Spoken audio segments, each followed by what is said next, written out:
I thought I was just growing plants. Turns out I built a full-blown criminal empire. In 100 days, I went from clueless to kingpin, with some help from shady texts, weird residents, and a lot of chemistry experiments. Deals, scams, dumpster dives, cop chases, and a little bit of light crime. I decided to spend 100 days in Schedule 1, and here's what happened. Strap in, because this is going to get illegal real quick. I officially named my organization Scotty Doesn't Know. If you know, you know. Woke up in the middle of nowhere and started learning the ropes, how to trim plants, pack products, and grow more of the good stuff. Figured out how text messages worked, then caught up with Uncle Nelson. He asked if I could swing into town to make a few deals and pick up a mysterious package for him. No problem. Hit the town, made my first sales, picked up the package, and got a quick lesson in how body searches work. Spoiler, not fun. Headed back to Uncle's place, planted some seeds, and crashed for the night. Except I didn't get to sleep long. Cops raided the place in the middle of the night. Five-O's! Five-O's! Flush everything! Flush it! Flush it all! Uncle Nelson didn't make it out, but I fired up the RV and hit the road. No more mentors and no more training wheels. From here on out, I'm riding solo. Fresh out of the tutorial, I created my character, and I'm looking sharp. I probably smell like ambition. I dashed through town and got a shady phone call from Uncle Nelson, who, by the way, is orchestrating my entire criminal startup from prison like it's a Zoom meeting. He had stashed money all over town. I collected it only to hear an explosion. What was that? My RV was on fire. A note from someone named TB said to watch my back. Thanks for the cryptic threat, bro. Back on the phone with Uncle Nelson, apparently there's a cartel in town. Nice of him to mention after inviting me. I grabbed some supplies, rented a motel room from Donna, set up shop, and played Egg Run to unwind. Uncle Nelson rang again. I'm starting to suspect he's got a full switchboard in his prison cell. He directed me to Albert, the mysterious man of seeds. While waiting, I cleaned the streets like a narc in disguise, then picked up my first plant baby. I even trimmed it like a proud parent at a kindergarten art show.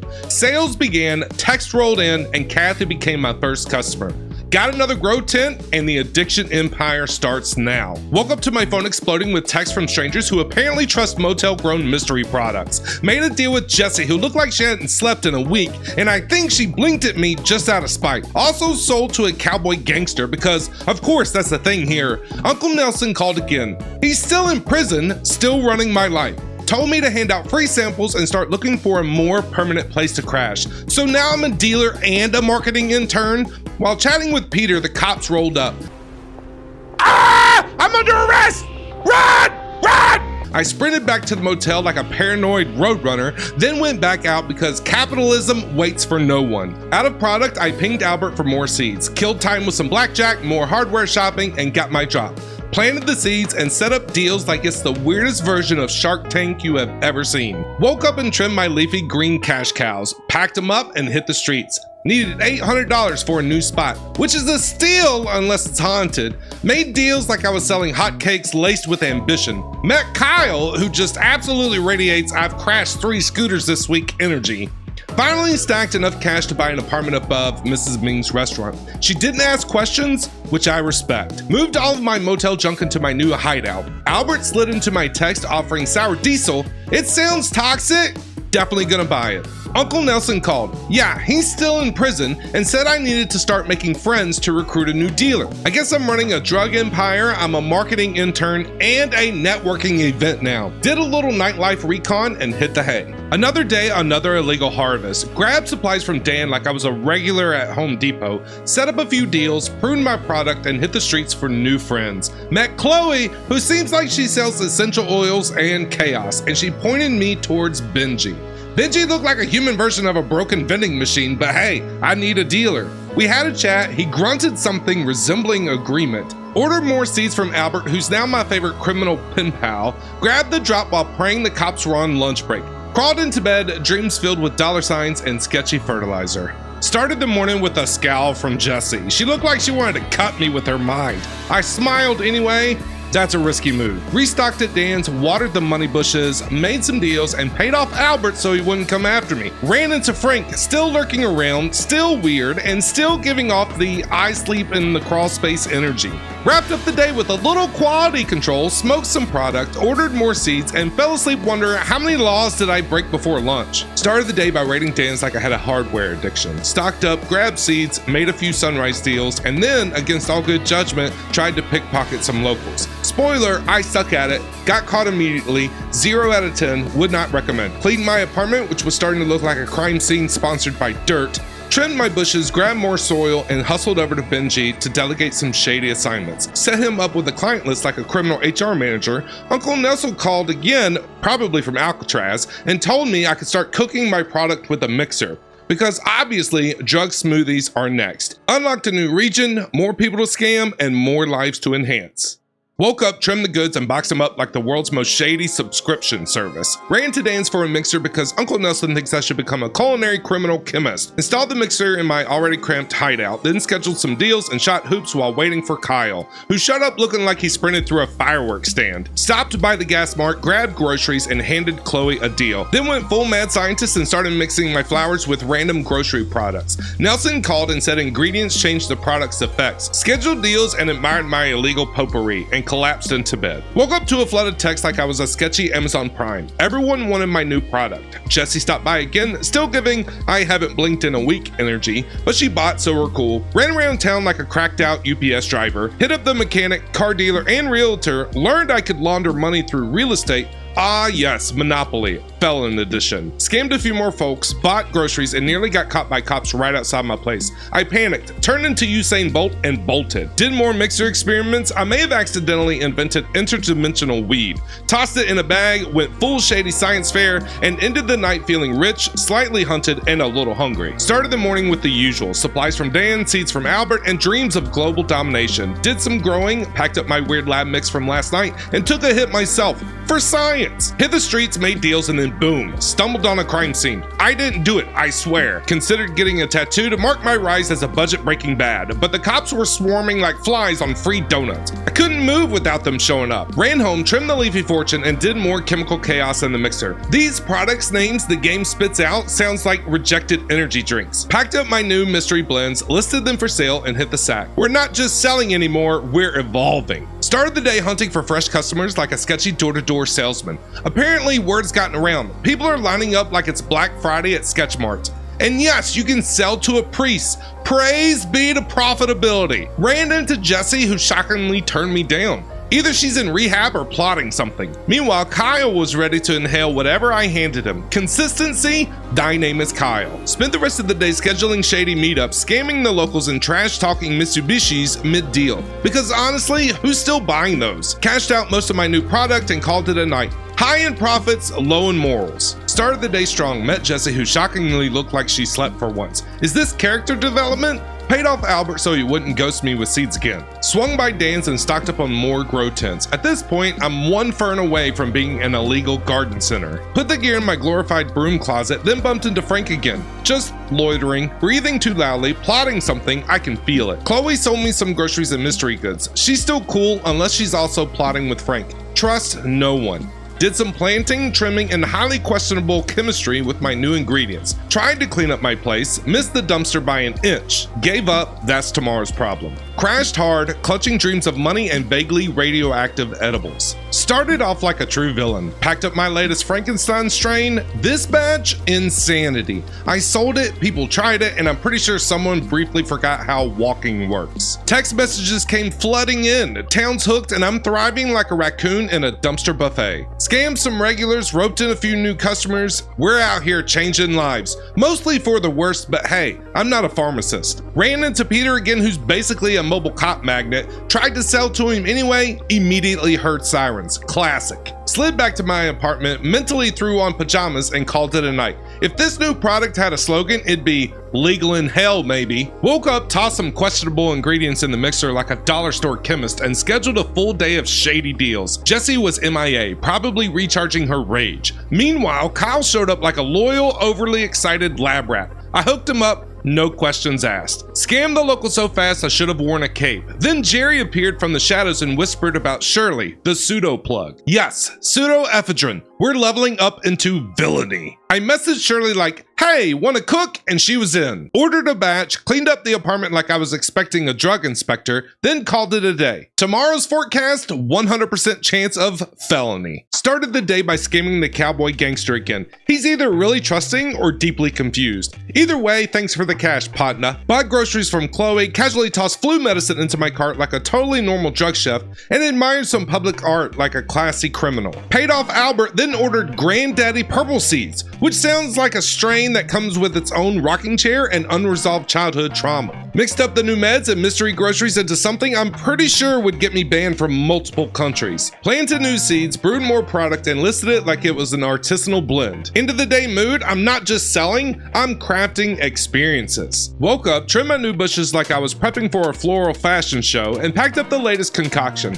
Honestly, it smelled like crime and creativity. Stopped by Chloe's for another round of what's edible and mildly illegal. Grabbed some mystery groceries, tossed them into the mixer with zero measuring, and boom, new product born. Packed up a ton of goodies. At this point, I'm running a one-man black market Costco. Scheduled deals for the next day and admired my inventory. It's beautiful, dangerous, and probably sentient. With crime well organized and vibes chaotic, I hit the hay, dreaming of stacks of cash and FDA violations. Woke up with a backpack full of product and a dream to scam everyone in a 5-block radius. Hit the streets like a menace. Ran into Frank, still weird, still lurking. I don't know what his problem is, but I'm convinced he's one weird look away from biting me. Uncle Nelson called and dropped some serious heat. Said I should start making harder stuff, get weapons, better gear, and even hire workers. Basically said, congrats, you unlocked Drug Empire DLC. Told me to check out the warehouse in the evenings. Definitely not suspicious at all. While setting up deals, the cops pulled up and I had way too much heat on me. Thought it was game over, then I remembered I run track now. Escaped with my dignity and my product. Found a bat just lying at the basketball court. Why? Who knows? Why did I take it? Because I'm that kind of guy. Remember Benji existed, grabbed my cash, then Jesse hunted me down like I owed her lunch money. Made a move on Mrs. Ming, she said no, I made her say yes. Business. Mrs. Ming came around this morning, must have had a change of heart or just tried the product. Hooked her up, then made deals with the locals like I was selling hotcakes laced with mild regret. Paid off both Albert and Shirley, officially becoming the most responsible criminal in town. Tried to hook more people, but they kept saying no, so I gently convinced them. Tried to pickpocket Charles, didn't go great. The cops saw everything, they gave chase again. Shot hoops while waiting for the heat to die down like a totally innocent man who just happens to have illegal plant matter in his socks. Linked up with Geraldine for a huge deal, gave Kyle his fix, standard, and finally checked out the warehouse to see what goodies I could buy. Spoiler, a lot. Scheduled deals like I was booking a sketchy Airbnb, got chased by the cops again, and called it a night after my 12th sprint of the day. My cardio's insane, so is my lifestyle. Started the day stacking cash and scamming hearts. Ran into Frank again. At this point, I'm convinced he's a hallucination or my guardian demon. Either way, stop watching me, bro. Jesse and Cowboy Gangster both got the deluxe scam package. Then Uncle Nelson called once again from his prison cell headquarters to tell me I need pseudo for harder product. Spoiler, already got it. Step aside, Uncle. I'm cooking in 4K now. Headed to the real estate office to move some funds around and bam, I own a bungalow now. That's right, kingpin with curb appeal. Got illegally searched again, but somehow smooth talked my way out of a full arrest. Made a few more deals, dodged another game of Tag Felon Edition with the cops, and checked out my new place. Spoiler, it's gorgeous and only mildly haunted. Slept back at the apartment because I didn't feel like breaking in my new crime den just yet. It's a big day, packed up all my grow gear, mixers, and dreams of federal charges, then moved everything into my shiny new bungalow. Crime, but make it cozy. Ran into Frank at the bus stop, of course, just lurking, breathing, existing ominously, so I gave him a warm, violent hello. That's how we say stay away in my neighborhood. Met Molly, a new dealer. She's expensive, dead serious, and probably runs background checks on me. Hired her anyway. Crime isn't cheap, but it scales. Ordered seeds from Albert, hid some evidence like a responsible felon, and grabbed new groceries from Chloe, including ingredients I definitely can't pronounce. Tried selling to Dean, he said no. I corrected his opinion. Got my seeds and drifted off to sleep in the new place, knowing full well I'm now officially a menace with a mortgage. Started the day with a supply run at Dan's. Gotta keep the crime garden thriving. Planted some new heat and hit the streets, ready to move product and dodge law enforcement like it's a hobby. Tried getting new customers, but the cops were out in full force, like they knew. Probably Peter's fault. Spotted Frank again mid-escape. I swear he's following me, or he's teleporting, or both. Once the coast was clear, I found more clients and reeled them in, except for Peter. Dude walks around with a police entourage like he's in a witness protection program against me. Ran into Jessie and asked her to hide me. She offered about as much help as a wet napkin. Barely escaped another arrest. My new plans were ready, so I trimmed them, mixed up some deeply questionable things, packed it all up, and called it a night. Somewhere, Frank was watching. Woke up full of ambition and crime and headed to the gas station to give Chloe a first taste of my new super product. Except something went terribly wrong.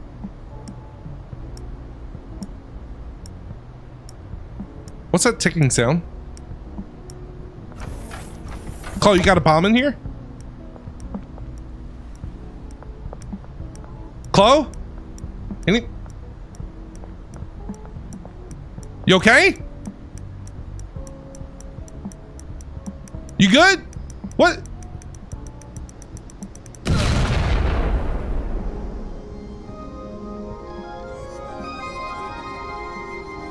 She dropped, like, permanently. I think I just accidentally murdered Chloe. Or did I? I mean, she looked dead, pretty dead, medium dead at minimum. Word must have spread because suddenly everyone's saying no thanks, like I'm selling nuclear cough syrup. Even Peter got a dose just in case he was snitching. I consider that justice. Despite the body situation, I managed to score a few new customers. Everybody duck and cover!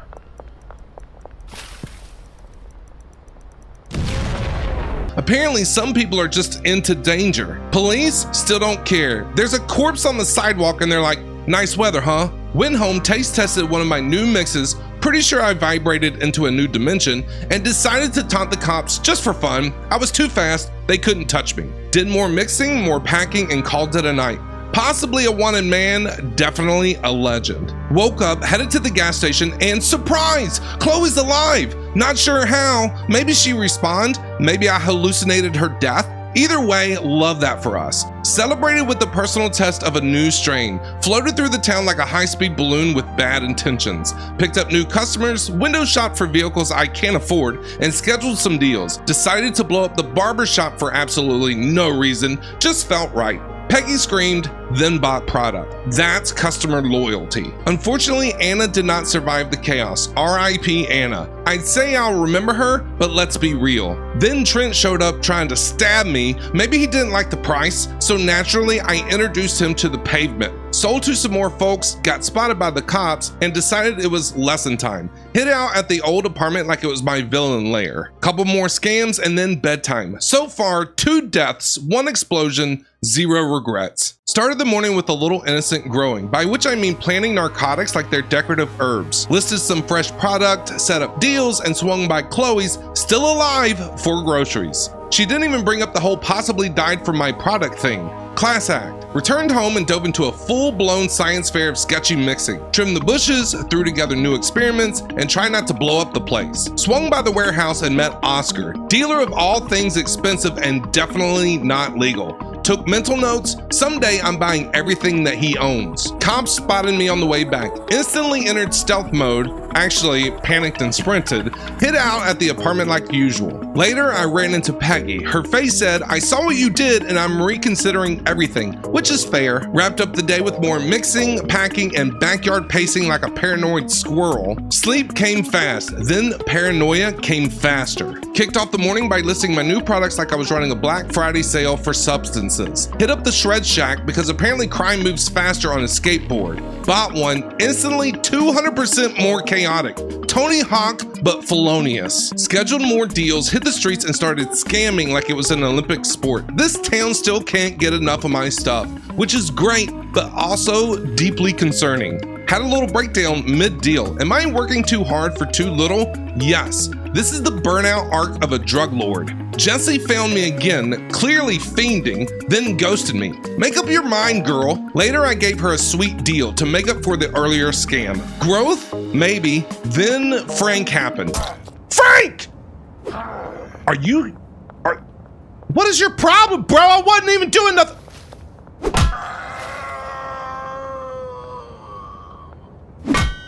Out of nowhere, I didn't know what I did to him, but he came at me like I ran over his childhood dog. Again, what is his problem? Ended the day exhausted, mildly bruised, but still undefeated. Started the day like a proper crime lord. Picked up some trash cans from Dan. Why? For the new employee, of course. That's right, I'm hiring now. Call me boss baby, but unhinged. Found out I can have stuff delivered straight to my bungalow like I'm running a twisted version of Amazon Prime. Evil, but efficient. Had my new employee clean up the place while I took a stroll to the bus stop, where Frank, again, popped out like a cursed Pokemon. Except this time he came at me with a knife. So I taught him a lesson. Again, stay off my block, Frank, forever. Did some classic cooking, meth of course, at the old apartment, then hit up the bungalow to mix chaos with my shiny new Oscar-approved mixer. Thing purrs like a war crime. Spent the night brewing batches of new madness, packed it all up and figured, why not test the goods? Tried the strain, immediate response, what in the psychedelic space tornado was that? Ran full speed on foot like my brain was a microwave. Paid off Albert, ordered more seeds, and collapsed into bed still vibrating. Started the morning off like a responsible businessman. Sold my old mixer at Mick's Pawn Shop for a few pity dollars and a suspicious look. I'm calling it recycling. Hit up Chloe to sell her some goodies, then turned right back around and bought half of her inventory. Capitalism, baby. Cooked more meth at the old apartment because nothing says hustle like chemical warfare in a rental. Grabbed my scenes from Albert's drop and planted them like a proud criminal gardener. Headed back out and of course, illegal body search by the cops. Naturally, I responded with my go-to negotiation tactic, baseball bat diplomacy. They got the message. Tried to scam more locals, but people were either rude or the police were posted up like they were in a bakery line. Did a little more cooking, trimmed some leafy goodness, and mixed it with Chloe's grocery haul. The result? Perfection. Like if Breaking Bad met Bobby Flay. Packed up the brilliance, took a deep breath of criminal satisfaction, and headed to bed, bat by my side. Started this day strong, dropped in on Chloe to sell her some premium product, then picked up chilies for my next culinary criminal concoction. What am I making? Spicy regret. Tried to sell to George on the way home, but the cops caught me mid-handoff, bolted to the bungalow like I was trying out for track and field felony edition. Peter told me no, so I told him no, with a bat. Fair is fair. Then as usual, Frank showed up near my house doing his classic, I'm not doing anything suspicious, I swear, walk. Sent him packing again. I swear he responds like a Skyrim bandit. Mixed up the chili product, packed it, and hit the streets. Everyone was saying no until I gave him a little incentive. Baseball bat customer service is undefeated. Kyle, my day one ride or die. Always says yes. Shout out to loyalty. Sam tried to square up with his fist. I replied with Louisville Slugger logic. That's how negotiations work around here. Still no sign of Jesse. I'm starting to worry. Then Frank tried a second ambush in one day. I handled it. Next mission, find out where that dude sleeps, or make sure he doesn't. Back to the bungalow, doors locked, bat polished, slept like a chaotic king. Started the day selling my latest concoctions. Some people were into it, others weren't. So naturally, I gave them a motivational tap with the bat. Business Strategy 101. Went by Jesse's place. She's still missing. At this point, I'm either worried or she's ghosting me like a Netflix show cancellation. Finally found her. She wouldn't say where she's been, wouldn't buy anything either, so I gave her a little light whack. She responded by chasing me with a broken bottle, like we were filming Drug Empire Jerry Springer edition. Tried telling the cops, they basically shrugged and asked if she landed the hit. Walked off that trauma with a little light jaywalking, then almost got flattened by a car. Chased it down across town like a maniac because vengeance. The driver? The priest! I couldn't hit him. I wanted to, but I didn't. Is this growth? Maybe, or maybe I just didn't want the lightning bolt from the sky. Linked up with Benji, gave him a pep talk, assigned him some customers, and handed over a few mystery jars like a sketchy Tupperware salesman. Did a little midnight cooking at the apartment. Nothing too illegal, just enough to alarm the neighbors. Then headed back to the bungalow and passed out like a criminal with a clean conscience. Woke up to a beautiful sunrise, perfect weather for doing illegal activities. Strolled over to Dan's to grab some lab essentials and moved him straight into the apartment. That place is now my official Breaking Bad HQ. Did a little cooking purely for business, not breakfast, and would you believe it? Frank showed up at the bus stop again. This time I decided to be the bigger criminal. Every time I walk down this street, Frank, You're standing right here. My house is right there. Now, I don't know what you're doing here. And I'm only gonna warn you one time. If I walk back past the street and you're still standing right here, if you're still standing here when I come back through, I'm gonna get you right in the back of the head. You hear me, bro? Had a talk with them. No whacking, just words. We're growing, maybe. Paid off Albert, ordered some seeds, and then got caught in an alley by the cops. They tried to search me, but I had nothing on me. Laughed right in their faces like a cocky game show contestant. Cleaned up the apartment a little. It was giving condemned warehouse energy, then got back to work cooking. Grabbed my seeds and again ran into the cops. Must be follow your neighborhood dealer day. Escaped like usual, headed to the warehouse, bought a shiny new mixing station for my meth empire, and guess who I found hiding from the cops? Frank. I respected the stealth, then I whacked him anyway, for old time's sake. Installed the mixer, planted some new weed seeds, then swung by the gas station to buy enough groceries to legally qualify as a small market. These mixtures are about to get insane. Called it a night, tomorrow we evolve. Woke up to George cleaning the place like a man who takes pride in mopping around drug fumes. Love that guy. He's going places, probably prison, but still. It was a perfect day to ruin lives, so I popped over to Benji's, knocked, but the man was already out dealing. Icon. Spotted Frank going into the tattoo shop. Thought I'd try being civil and asked him what he was getting inked. No answer. Rude. Probably getting I lurk across his chest. Found Benji later and scooped up my stack of cash. Bless him. Gave Peter a friendly hello tap with the bat because he's a known snitch and I'm in my villain era. Stopped by Thrifty Threads to buy new clothes. Gotta look sharp when you're scamming half the zip code. Then headed back to the bungalow to trim my weed plants, mix a little madness, and zip over to the apartment for another cooking session. Back to the bungalow for even more mixing. Final product? Absolutely unhinged. I packed it up while mentally rehearsing my court defense. Called it a night with visions of flaming customers and dollar signs. Started the morning by checking in with Benji. Gave him some mysterious jars and a smile that said, "Don't ask what's in them." Swung by Chloe's and she told me no for the first time ever. My heart cracked. Is this what betrayal feels like? We had something. So naturally, I sat her down for a conversation. Chloe, you ain't never turned me down. Hey, look at me. No, Chloe, are you upset? What happened? What did I do? Did I do something wrong? Was it Jesse? I swear I ain't touched her. Chloe, whatever it is I did, I'm sorry. Well, now I'm sad. Okay, I'll talk to you later.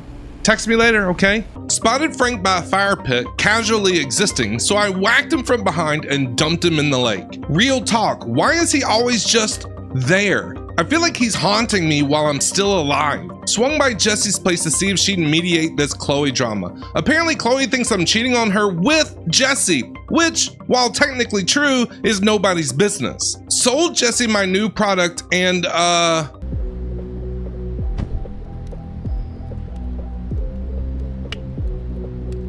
Chat, she's on fire! Jesse! Stop, drop, and roll! Stop, drop, and roll! Jesse, stop, drop, and roll! Jesse! Help! Help! Hey! Sam! Jesse's on fire! Jesse's on fire! Jesse!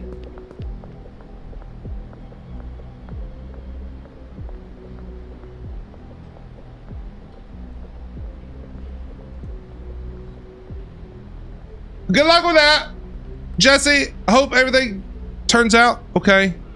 Yeah, she's still alive, but definitely extra crispy. Then came Kyle. Loyal, trusting Kyle. Hooked him up, his head caught fire, like actually caught fire. I panicked and went looking for a fire extinguisher. None. Went looking for the cops to help. Also none. Classic. Checked back in on Kyle. He's sort of fine, like mildly torched but still vibing fine. Everyone else refusing to buy. Guess word got around about the whole spontaneous combustion thing. Charles wasn't scared though. Respect. Mrs. Ming bought my last baggie. Legend. Restocked at the gas station, mixed up a gourmet nightmare, and visited Benji again to collect more money. Paid off Albert one last time. Then, plot twist. Albert texted and said that we're friends now. I can meet him in person. Big dealer energy. Product's insane. People might die. Can't wait to sell it. Headed to bed, full of hope, crime, and possible manslaughter charges. Woke up feeling unstoppable. Gave Molly some jars to sling, then ran to Chloe to give her first crack at my new product. Oh my God.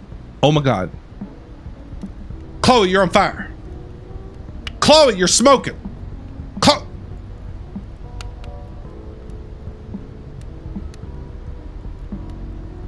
Chloe! Hey! Oh my God, why does all the bad things always gotta happen to Chloe? Chloe!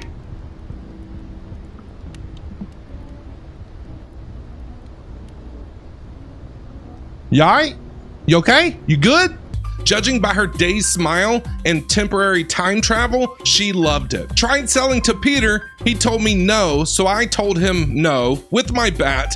That's 3 strikes, buddy. Jesse was at home, which honestly hurt more than the concussion I gave Peter. Swung by Kyle next, the most dependable lab rat in town. He bought, walked outside, and immediately caught on fire again.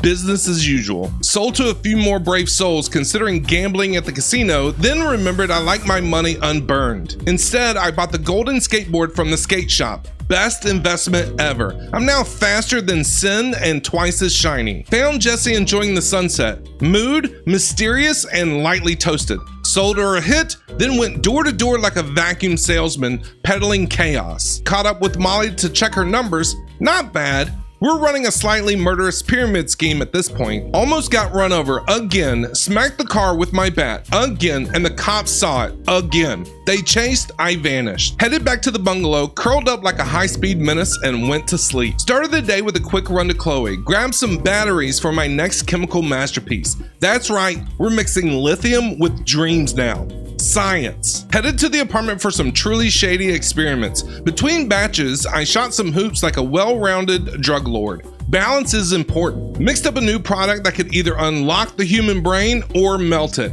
I call that potential. Ran back to Chloe's, but she was off work. Dodged death, took the bat to Charles instead. Man said no, and I wasn't in the mood for democracy. Tried to find Jesse, but the cops were out like it was National Dealer Hunting Day. No worries, golden skateboard mode activated. Skated like a legend, played some egg run to cool off, and ended the night on a dopamine high from chemistry and chaos. Started the day by giving Chloe a sample of my newest nuclear grade mix. She's a hot mess, and I say that lovingly. Stopped by Jesse's and she turned me down, probably trying to better herself or whatever. Fine, I get it. I really don't. Kyle, as always, was down. Gave him the product, and guess what? Dude's head immediately caught fire. Again, this man is 70% ash at this point. Hit the streets, scammed a few folks, and then found Peter at Taco Ticklers. He said no, so I let him taste the bat burrito instead. Tried to sell to Donna, but the cops walked by, and she dipped inside like we never shared an emotional felony together. She came back out just to say, nah, excuse me? Ran into Frank near my place, decided to tail him. He went into the pizza place but didn't invite me in, which was deeply offensive.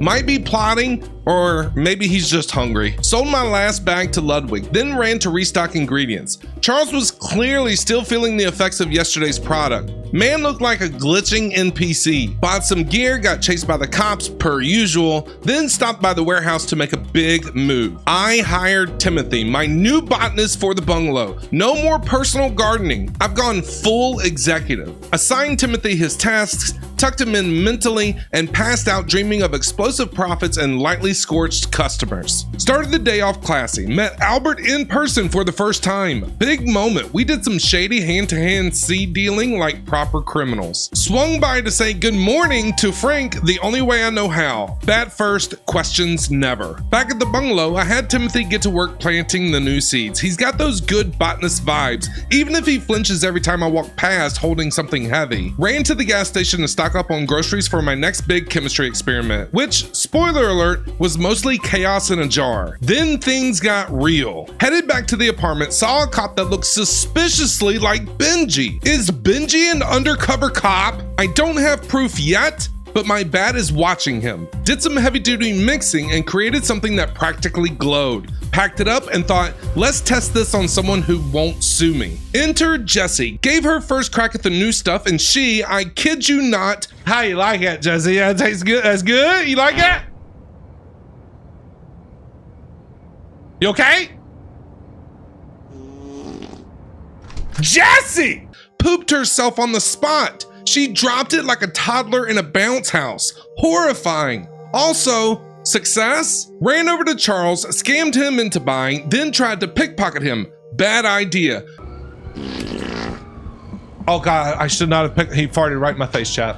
Dude chased me across town like I stole his whole personality. Eventually had to put him down with the bat. Not fatally, just enough to make him think about his choices. Wrapped up the day by dragging my poop-smeared pride back to the bungalow. This town's not ready for me. I'm not ready for me. Started the day on brand. Stopped by Taco Ticklers to hook Kyle up. Man still buying every day like he's got a trust fund and a low fear of combustion. Tried to scam my way through town. Trent caught me trying to pickpocket him, and instead of filing a complaint, he pulled a knife. So I responded like a true professional, with my bat, in the street, in broad daylight. Then came Peter, said no again. Honestly, he should have a loyalty card for bat swings at this point. Tried my luck on Joyce, but the cops spotted me mid-pocket dive, bolted to Mick's pawn shop like it was a base in a game of felony tag, barely escaped. Definitely need a new identity or a lawyer, or both. Waited for the heat to die down at the bungalow, then headed back out to check on Trent. Still unconscious, still pooping himself,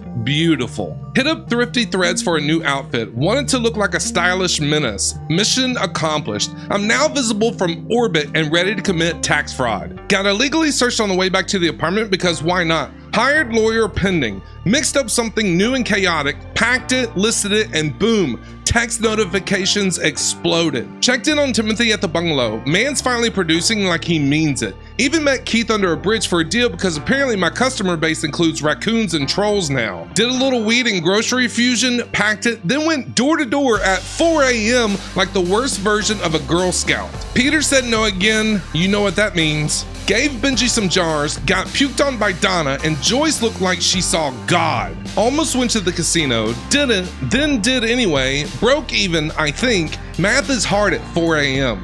Upgraded my packing station at the warehouse, installed it at the apartment, and finally collapsed into bed after a 27-hour crime bender. Started the day full of hope and felony. Got word there were new potential customers in town, more lives to ruin, more wallets to empty. Swung by Mick's to offload some old equipment. Pretty sure I got scammed. Mick gave me garage sale prices with a felony markup. Packed up some OG Kush, figured the classes might help lure in the fresh meat. Then I caught Jerry literally staring through my window. No knocking, just full peeping Tom behavior. He claimed he needed product. I claimed he needed therapy. Still gave him a deal though. Hit the streets and found a few of the new customers. Got them hooked instantly. It's almost too easy now. This town is being corrupted faster than a politician at a yacht party. Even convinced Philip at the casino to buy. I better get free drinks and chips from now on. Swung by Benji's to grab my cash. He's still semi-useful. Ordered a drop from Shirley, but the cops showed up mid-walk like they were just summoned by the word pseudo. Jumped in a dumpster to hide. Yes, again.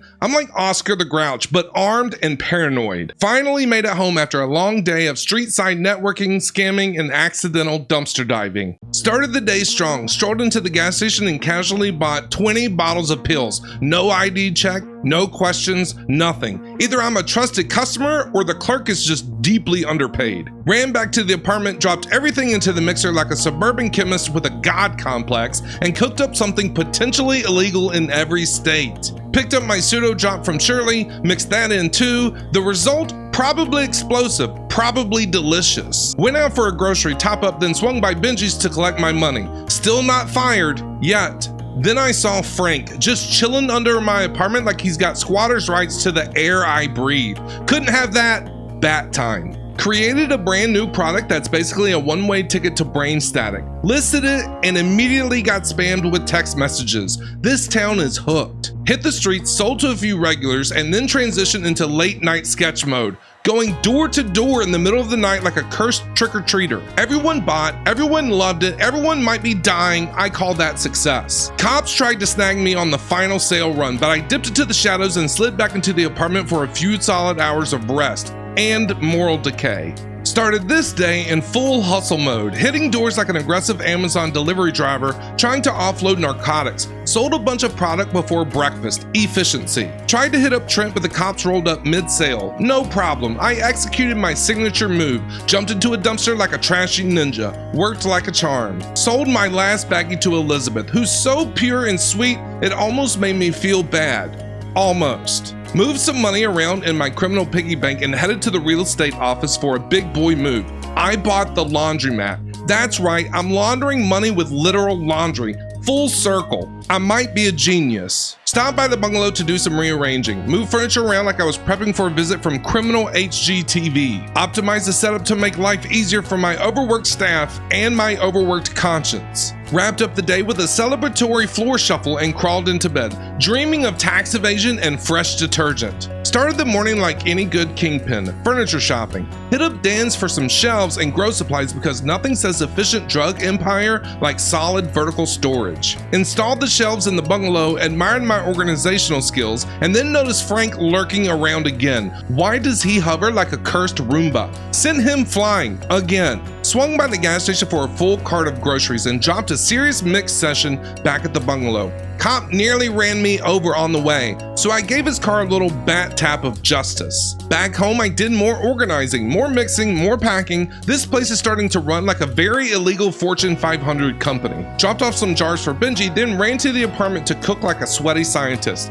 Did some light redecorating while it cooked and bounced back to the bungalow to pay my employees. Except Timothy wasn't working. No explanation, no effort, no product, so I did what any responsible employer would do. I hit him with a bat. Gave Timothy the night off and called it a day. May tomorrow bring more hustle, less hiding, and maybe a little less employee assault. Maybe. Started the day like any ambitious entrepreneur. Sold my TV to Mick for a cool $290 because, let's be honest, who has time for cable when you're running a pharmaceutical war zone? Hit the apartment to cook like it was breakfast, then ran to the gas station to restock on groceries for the most questionable science experiment this city's ever seen. Swung by Benji's, who once again underperformed like a drug-dealing intern on probation.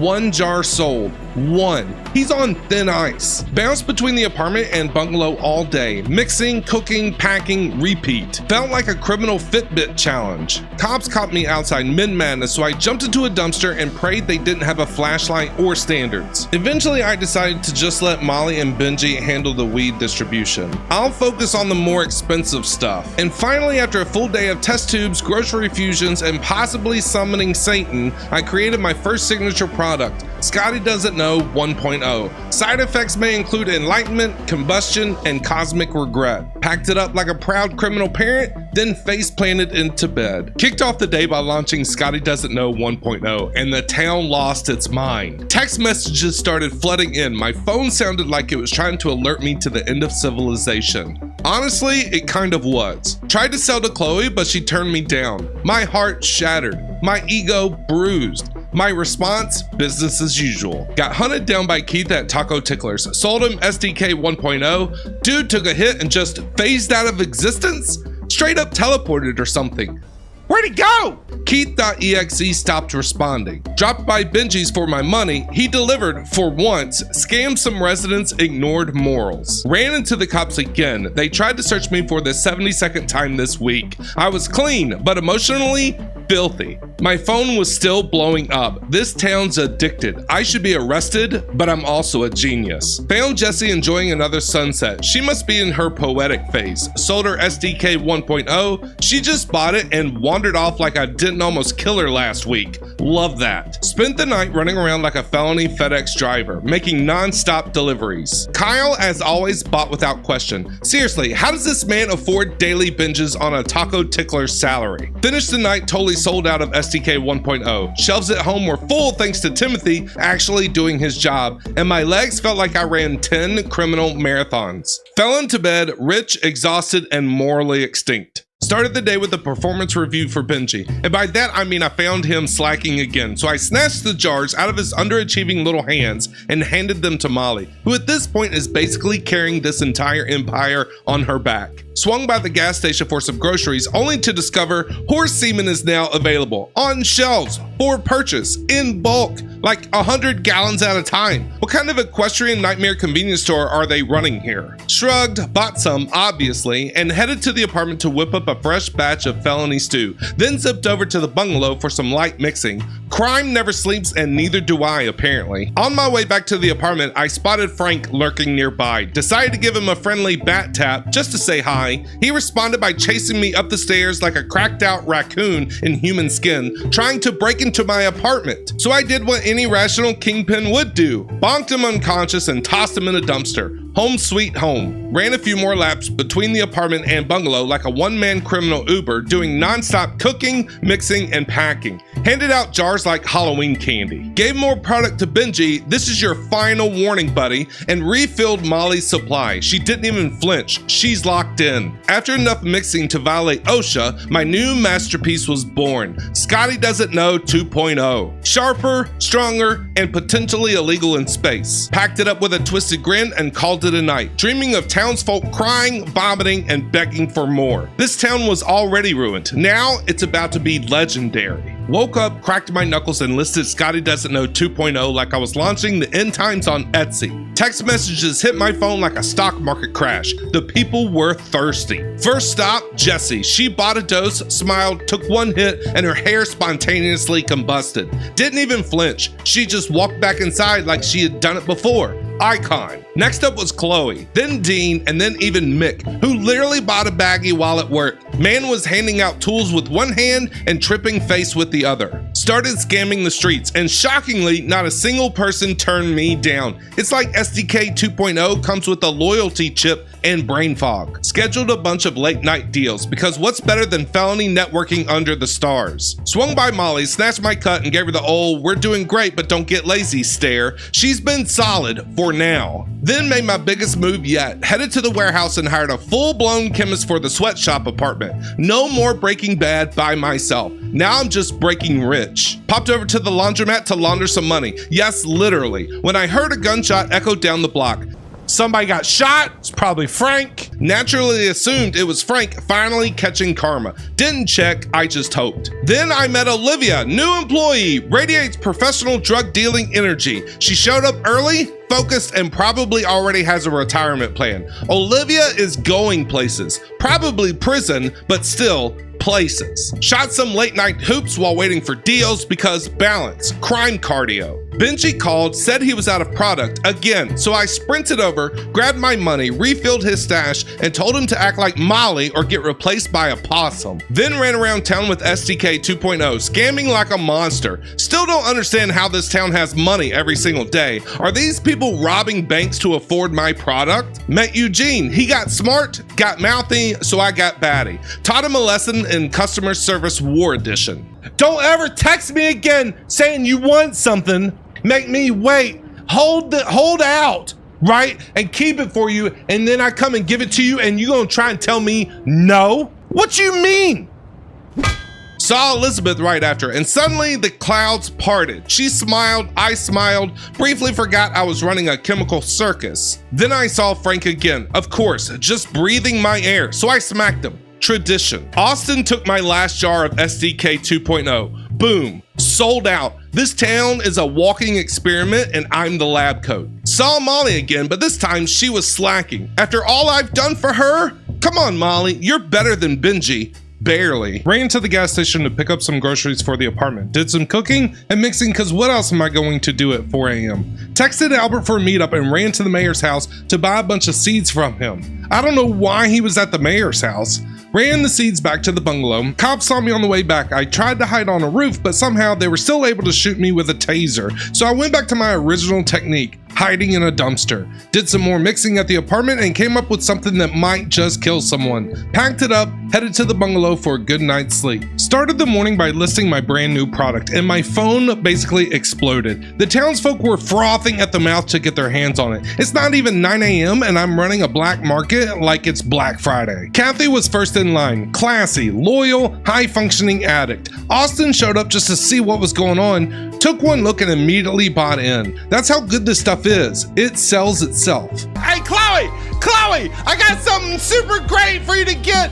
Oh my God, you're gonna love it, Chloe. Chloe, it's so good to see you. I can't wait to sell you what I got. Ran to the gas station, sold to Chloe, and just stood there for a second wondering how this town is still standing. It's so ruined. I should get an award. Popped over to Jessie, sold her a bag, and she practically melted. I've built a cult without even trying. Made a quick stop at the laundromat to wash some money, and maybe my sins, then hit the streets for a classic mid-morning scam run. Philip had the nerve to say no, so I introduced him to my business partner, The Bat. He wanted to fight after that, Big mistake. I put him down like a broken vending machine. Apparently, that made an impression because suddenly more texts came flying in. Guess pain really does inspire demand. Dropped by to see Dean and sold to him, then naturally asked him to tattoo my face while absolutely zooted. That's when he does his best work. I walked out with a sword down the side of my head like I'm preparing for a post-apocalyptic rap battle. Tried to make a deal with Kim, but the cops spotted me mid-handoff, had to ditch everything and dive into my comfort zone.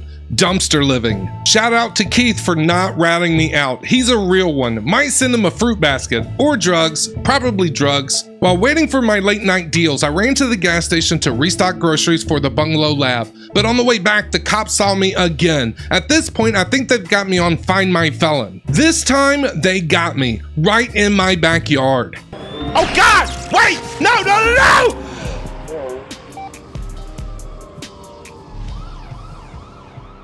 Chad, I finally got caught!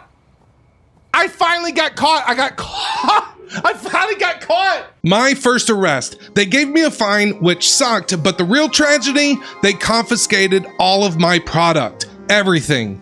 Gone. I could have cried, but instead I snapped into full recovery mode. I ran to the gas station, bought everything they had, and then blended groceries into nightmares like the world's most illegal chef. New product, cooked, packed, ready. The late night deals would live on. Ran laps between the bungalow and apartment mixing bud and meth like I was training for a crime marathon.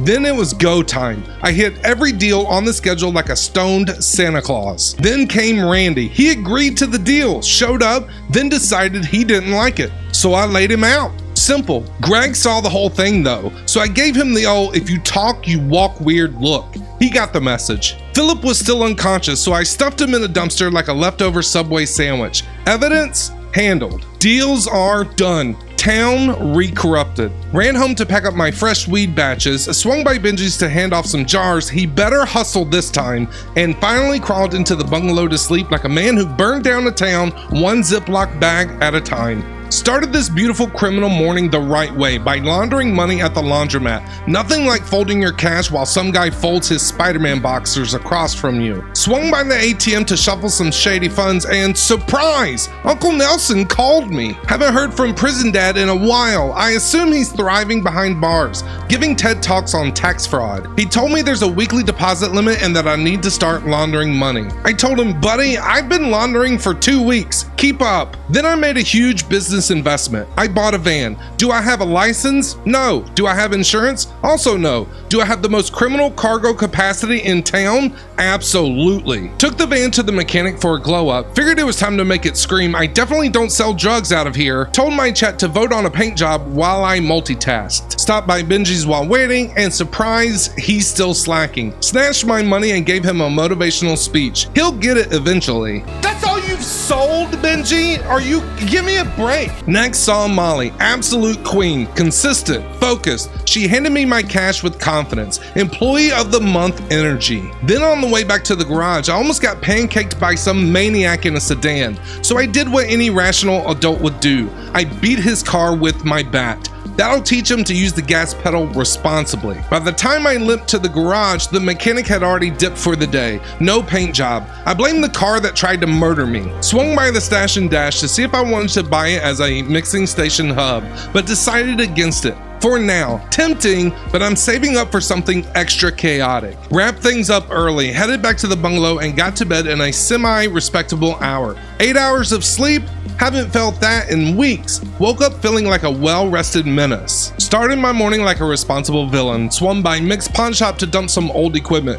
Out with the obsolete, in with the illegal. Mick lowballed me as usual. I accepted because I had bigger crimes to commit. Then hit the mechanic to finally give my van its long-awaited makeover. My chat unanimously voted for lime green because I quote, money. Now my van looks like if cash and toxic waste had a baby. Feeling bold, I swung by the laundromat to scrub more cash. At this point, the machines should just play the Breaking Bad theme when I walk in. Next stop, the real estate office. I wanted a dedicated mixing headquarters, a place where I can blend felony soup without distractions. Visited the old hotel room to see if it could work, but nope, too small. I've outgrown motels. I need a criminal cathedral cathedral. I've decided, the barn, that's the goal. I'll save up and convert it into a mixing mega lab. This town won't know what hit it. Paid off my debt to Shirley. I might cook sus things, but I pay my bills. Then ordered another job like I was subscribing to Crimes Monthly. Back at the bungalow, I stared at my empire and asked myself, what's next? And then it hit me. Automation. Rushed to the warehouse, bought 2 new mixers, and hired a chemist for the bungalow. This place is gonna run like an evil smoothie shop. Headed to the casino to grab Shirley's drop. On the way back, things took a turn. I may or may not have accidentally ran over a cop with my van. Oh, my bad. Oh, they're shooting at me.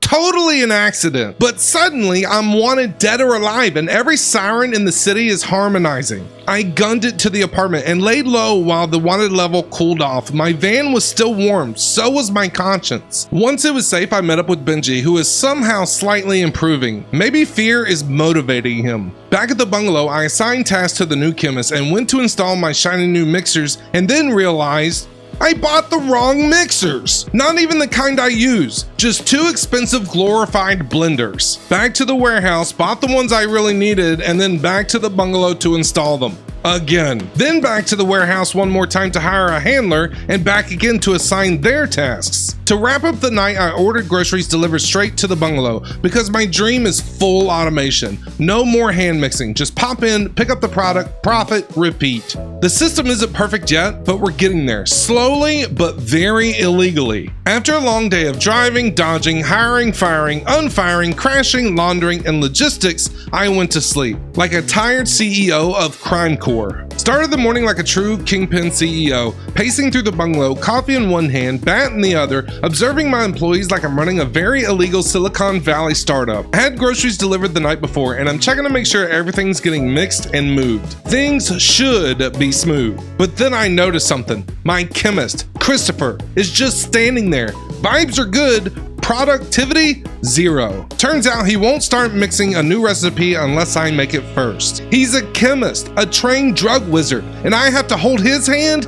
Bro, this is felony 101. Trying to be patient, I show him how it's done. I mix the new recipe myself, step by step, like I'm teaching a toddler how to stir pancake batter laced with war crimes. Still nothing. He just stands there, dead-eyed, no progress. So naturally, I go with the most time-honored management method. I hit him with the bat. Still nothing. Maybe the mixers are too close together? Rearranged them like some cracked-out interior designer. Still nothing. Christopher, still not moving. I stare at the screen, I stare at him, he stares back like, what's a meth? Finally, I rage quit the game and reload like a proper 21st century crime lord. Boom, he starts working. Finally, all that stress, all that emotional trauma, and all it took was a digital reboot and maybe a small concussion. The bungalow is now fully automated. Christopher's cooking, my handler's handling, I'm just vibing. I spent the whole day optimizing everything, from jar placement to walking paths. This place runs smoother than most Fortune 500 companies. Being the boss is exhausting. I hit the bed early, completely wiped out from managing a crew of paid idiots and one emotionally unstable chemist. But we did it. The empire is alive, and it's cooking. Started this monumental day 50 the only way I know how, by heading to Mix Pawn Shop to sell off these wrong mixers I bought from my episode of Rage. Probably took a loss, but I was too tired to argue. Mick gave me some money and a smirk. On the way out, I spotted Frank doing his usual I'm not up to anything suspicious shuffle, so I hit him with my version of good morning, a quick bat to the spine. Man's basically a daily quest at this point. Swung by the bungalow to check in on my employees. Had to do a full inspection because you just know someone's slacking the second I leave the building. Stopped by the gas station for groceries. I don't even know what half of it is anymore. I buy first, ask questions never. Headed to the sweatshop apartment to unload the groceries. Olivia has been cooking up a storm lately. That girl is a machine. Might have to give her a plaque. Started my new mixing session, grabbed some jars from the bungalow, and ran to Benji's to load him up. He's been tolerable lately, still shaped like a disappointment, but slightly more productive. Did a quick money laundering session at the laundromat, then ran straight back to the apartment to cook some more. At this point, I'm just cardio with jars. Snatched a few more jars from the bungalow and passed them to Molly, who accepted them like the MVP she is. I swear if she ever quits, this whole empire will collapse. Restocked Bungalow groceries, which drained my account so hard I had to double check I wasn't playing in hardcore poverty mode. Looked at my wallet, $6. I can't even afford a taco tickler taco. I've hit financial rock bottom. But then a glimmer of hope. Benji had cash for me. Look at Benji, chat. Real money, paper, not just vibes and dust. I cried internally. Feeling rich-ish, I hit the warehouse to buy some ingredients for Olivia so she can keep cooking like the goddess she is. And just like that, I'm broke again. Wrapped up the night with one final mixing session, packed up my product like a shady Santa Claus, and then headed back to the bungalow and listed it like, please, someone buy this so I can afford cheese. Crawled into bed, half a kingpin, half a coupon clipping disaster, but we're still in business. Day 50, halfway through the grind and just getting started. Started my morning like a loving, overworked boss, supervising my employees with one hand on my hip and the other on my bat. Christopher, my favorite little slacker chemist, had the audacity to hit me with a side eye. So I gave him the old, let's calibrate your attitude swing. Gently, professionally, badly. Ah, that's right. You better turn away. You better be working. Stopped by Molly's to collect some cash. She paid up, but I could tell that something was off. Then suddenly my phone exploded with texts. Everyone wanted my product. Crisis temporarily paused. I ran to grab some more groceries for the bungalow to keep the chaos kitchen running. Back home, Christopher was still loafing. Dude's been riding the payroll like it's a lazy river. Swung by the gas station, grabbed more groceries for the apartment, then popped back into the bungalow to grab jars for distribution, and guess what? Not a single one. Christopher. Gave him a final warning pep talk that mostly sounded like threats, motivation through fear, the old school way. You're the one holding this whole operation up, and you ain't got nothing to do except mix. All you got to do is turn on the button. That's all you got to do. Move from here to here to here and then to there. That's it. That's all you guys to do. Tried checking in with Molly again, and now she's slacking too? Come on, Molly. You're supposed to be my queen pin, not a coffee break champion.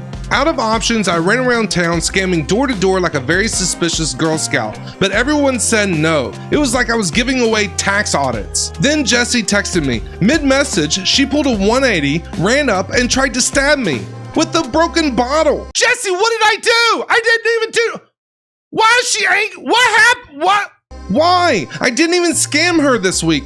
Probably. Escaped the drama and scammed George at the bar. Good old George, always down for a little taste of insanity. Pulled off my late night deals until the cops spotted me mid-delivery. Had to make a tactical dive into a dumpster for survival. Honestly, it's cozy in there at this point. After clearing my schedule, I went door to door again, determined to clear inventory. And yes, sold out. The people may hate me, but they love the product. Swung by the bungalow to grab jars for Molly, and guess what? She's still slacking. What is she doing all day? Reading philosophy? Knitting regrets? It was now 4 a.m. My staff was off the clock, so I did what any real boss does. I did it myself. Back at the sweatshop apartment, I fired up the mixers and completely botched the recipe. Wrong ingredient, wrong time, wrong everything. Result? Scotty Doesn't Know 3.0. Less tasty, less valuable, possibly toxic, but hey, maybe no one will notice. Crawled into bed at the bungalow for a few hours of sleep, hoping tomorrow brings fewer blades, more jars, and less Christopher. Started the morning with a lukewarm smile and listed Scotty Doesn't Know 3.0 for sale.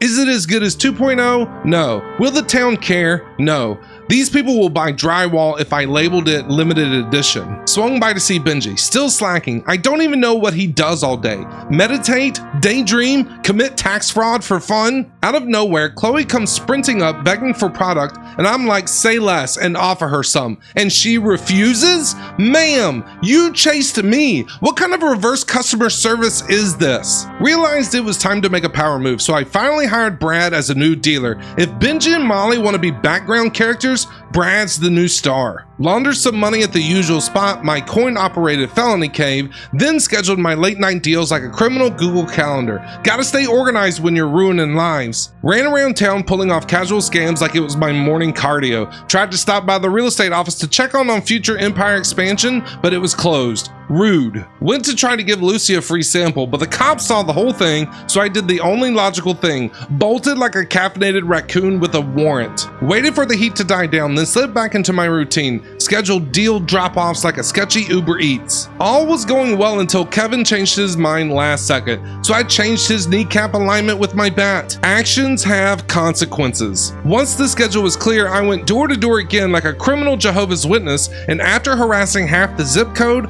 sold out. Sweet, chaotic victory. Stopped by Molly's to collect my cash. She paid up, still not producing like she used to, but at least she's not bingy. Ran back to the bungalow, made sure everyone got paid because I'm a professional. Then zipped to the gas station to grab groceries so my staff can get back to cooking chemical nightmares at sunrise. Headed back to bed with my pockets light, my team barely functional, and Scotty doesn't know 3.0 now coursing through the veins of half the population. Just another day in paradise. Started the day by running over to Benji's to hand off some jars. Why ain't you out here this morning slanging?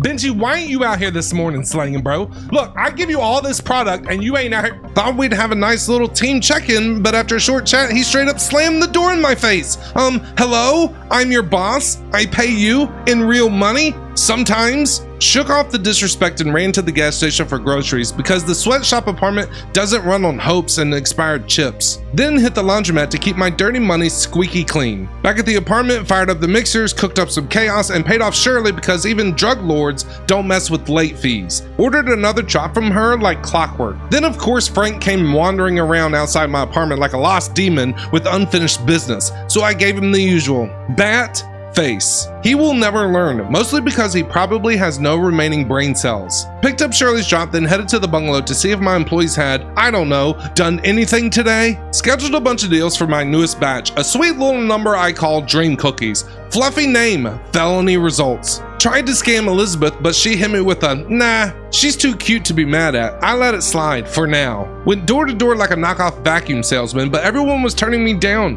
Is it opposite day? Am I the problem? Charles at the gas station finally bought something. He looked exhausted. Probably used his employee discount to fund the purchase. Respect. Swung by to see Brad, and let me just say, Brad is cooking. Dude's outselling Molly and Benji combined. MVP status. Benji should be taking notes. Molly should be worried. Ran around town completing late night deals, then resumed my door-to-door hustle. Keith said no, so I smacked him with a bat and threw him off the balcony. Gravity undefeated. Trent said no too. Bat again. I swear I'm offering great value and community uplift, and this is how I'm treated? At least the gangster cowboy bought some. He always gets it. Tried to meet up with Jesse at the barbershop, but the cops spotted me mid-approach. Cue the classic dumpster dive, my stinky escape pod. Finally linked up with Jesse for the last deal of the night. She looked mad, like existentially mad. Not sure if it's about me or just life. I respect it. Then stopped by the casino, lost money like a champ, and sold to the dealers just to scrape some of it back.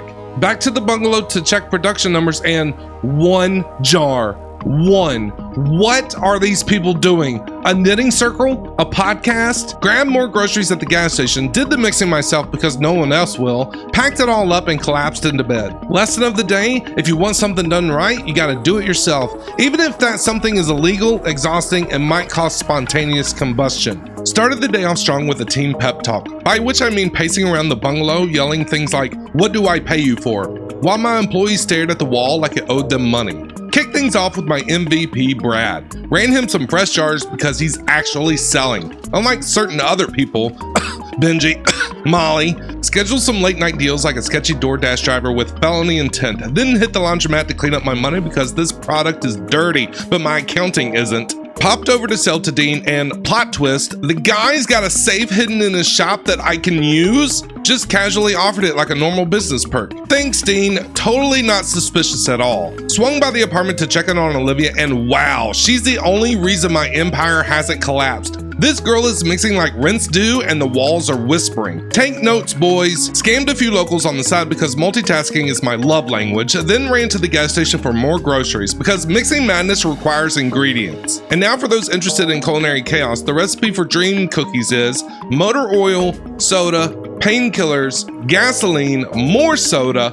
batteries, horse semen, and beans. It's got flavor, it's got value, it might be a war crime, but the profit? Chef's kiss. Went back to the bungalow to see what the staff had cooked up. Shockingly, they actually made something. Barely. 1 jar. Congrats, I guess. Dropped off some product at Molly's place, still hoping she remembers she works for me. Swung by Benji's and he's just at home, chilling, like he's on sabbatical. Back at the apartment, did another full mixing session because if I don't do it, no one will. Tour around town completing my late night deals, tossing bags of dream cookies like I'm delivering emotional breakdowns in Ziplocs. Finished the final mix back at the apartment, packed everything up, and returned to the bungalow hoping for progress. Nope, still slacking. If I walk in here, guys, and there isn't a jar sitting on a shelf full of stuff, all of you are gonna be tasting the bat. All of you are gonna get a lick.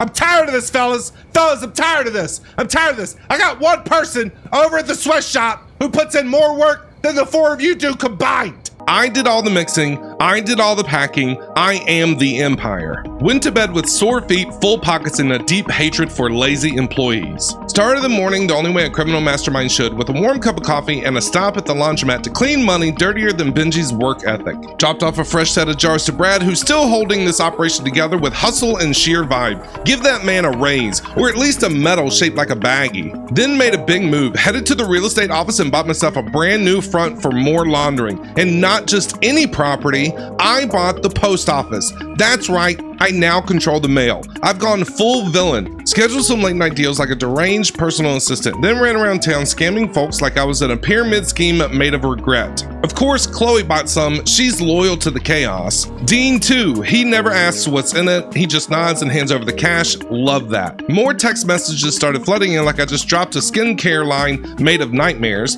People can't get enough of these chemical cookies. Tossed a couple of jars to Benji, who's still fumbling his way through employment, and stopped by Molly's to collect my hard-earned money. She paid up, silently, probably out of guilt. Killed some time at the casino where I wasted money like it wasn't freshly laundered, then got back to the streets for my late night deliveries. Ziploc dreams, door by door. Wrapped it all up with a quick run to the gas station and grabbed more groceries for the bungalow because apparently criminal empires are powered by discount beans and horse fluids. Headed off to bed feeling like a king with a mail key and a bat. Started the day off by shooting a quick text to Albert for a sketchy meetup as usual, then ran to the laundromat to cleanse the soul of my money one spin cycle at a time. Swung by the gas station to buy more groceries so I could cook up another batch of dream cookies, the town's favorite digestive disaster. Then, slight problem. While leaving the parking lot, I may or may not have accidentally backed over a police officer with my van. Totally unintentional, barely even felt the bump, probably walked it off. Please don't check the security cameras. Shook off the heat with a good old-fashioned mixing session at the apartment, then headed to the bungalow to check on my so-called team. And surprise, they're still not working. I don't know what secret union they formed behind my back, but productivity is at an all-time low and my blood pressure is at an all-time high. Hit up Albert, bought a truckload of seeds like I'm about to start a black market Whole Foods, then stopped by Brad's, the only reliable person left in my empire. Grabbed my cash from him, handed over more jars, gave him a nod of respect that said, "You're better than my entire bungalow." Wrapped up the evening with a marathon mixing session back at the apartment, packed up a beautiful batch of fresh dream cookies, and called it a night. Laid down, stared at the ceiling, thinking, I run this town, but apparently not my own staff. Kicked off the morning with one last shot at converting my longest holdout, Lucy.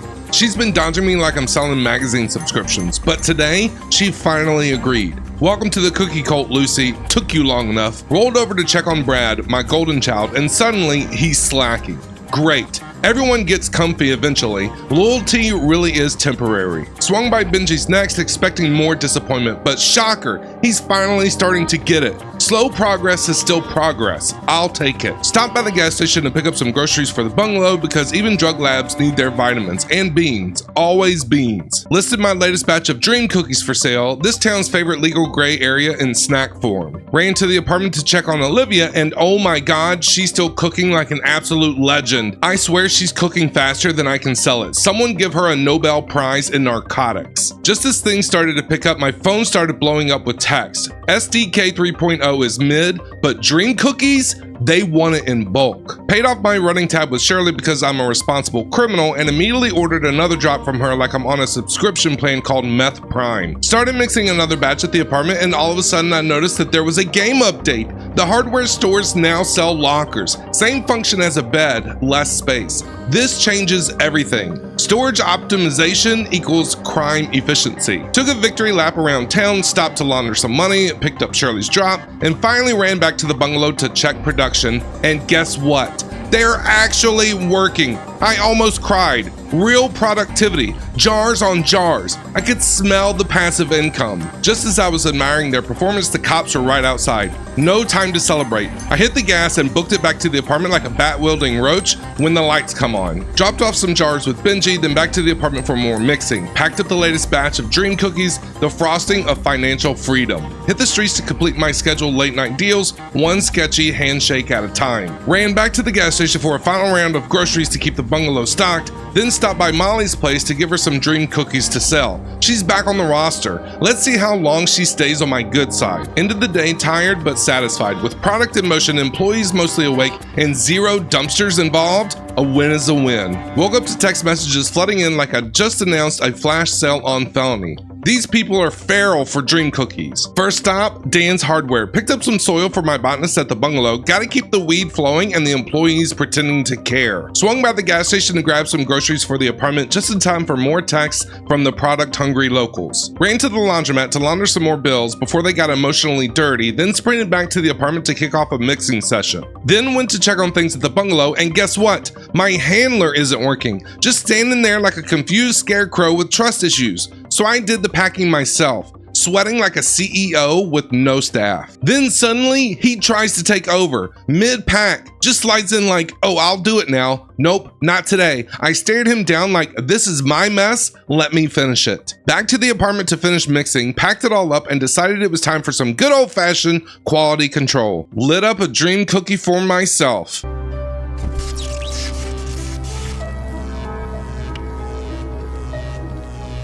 Holy crap! Instant lightning bolts. I'm talking god tier energy. Ran out of the apartment glowing like a radioactive raccoon, feeling incredible. I'm shocked I didn't accidentally vaporize someone with my presence alone. Found Brad, my MVP, and yes, he's still putting in work. Benji and Molly could never. Tour around town completing my late night deals, lightning still sparking from my fingertips like I was about to fight a final boss. Cops saw me mid-delivery, dumpster dive. My body is radiating power. The trash couldn't contain me, but it hid me again. Final deal of the night went to Keith, who somehow didn't explode from my lightning aura. Swung by Molly's to grab my cash. She paid up, no complaints. Progress? Dropped off more product to Benji, who still exists, I guess. Did a quick mix session at the apartment, then ordered groceries to be delivered to the bungalow because walking is for underachievers. Packed up another batch of dream cookies, sat down, and I realized something. Maybe it's time I protect myself. So I went to the warehouse and finally bought a gun. Took it home, admired it, felt like I just unlocked level 2 of the drug lord lifestyle. Back at the bungalow, tucked myself in, knowing that for once I was prepared for whatever chaos tomorrow throws at me. Probably Frank. Woke up and immediately offloaded the groceries that I had delivered the night before. Text messages started flying in. The people want more product. They're fiending like it's Black Friday and I'm the only store selling serotonin. Swung by the laundromat for the daily scrub-a-dub-dub for my dirty money, then ran to the gas station for groceries to restock the sweatshop apartment. These cookies don't make themselves unless you're Olivia. She might actually be powered by caffeine and fire. On the way out, I spotted Molly on the street and hit her with a good old surprise performance review. She actually handed over a little cash.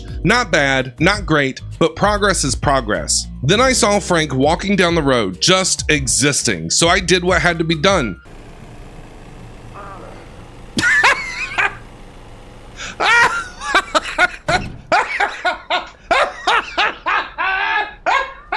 Ran him over with my van. No hesitation, just a quick hello from my bumper. I thought that'd be the end of him, but nope. Saw him walking by the apartment like the unkillable NPC he is. So I knocked him out on the spot and chucked his stubborn body back into a dumpster where all Frank arcs seemed to end. More texts rolled in. The town is high-key obsessed. Dropped off groceries at the apartment, then ran to the bungalow to grab some jars. Immediately turned around and handed them off to Molly, who looked confused like, wait, Didn't we just... Yes, we did. Knocked on Benji's door and surprise, surprise, he's home. Not working, not dealing. Bro, do you even remember what your job is? Stop by Brad's and guess what? He's absolutely killing it. Again. Man could outsell Oxygen at this point. I should give him a promotion or just fire everyone else. Back at the apartment, I got an unexpected visitor. It's Jessie. She's pacing, twitchy, eyes locked in. Girl is on a mission. She's like, you got anything? And I'm like, absolutely. So I sold her a couple bags and watched her ascend to another realm. Did a quick mix session and then hit the town for my late night deals. Kyle, as always, shows up like clockwork. Still no idea how he affords this stuff. Is he robbing banks? Did he marry into money? Is he a Taco Tickler's manager with a side hustle? Swung by the bungalow, grabbed more jars, and passed them off to Molly like a caffeine-fueled Santa Claus. Checked in on Frank, who's still snoozing in his dumpster bed like the raccoon ghost he is. Packed up my latest batch of dream cookies, patted myself on the back for a full day of chaos and capitalism, and crashed at the bungalow for a couple of hours of well-earned crime sleep. Started the day with a little money laundering because nothing says good morning like turning criminal cash into clean bills. Then it hit me. It's expansion time. Ran to the real estate office and made the biggest move of my empire yet. I bought the barn. So much space. It's like a meth cathedral, a dream cookie cathedral, a felony palace. Right on cue, text messages started rolling in. The demand is out of control. I can't walk 5 feet without someone begging for cookies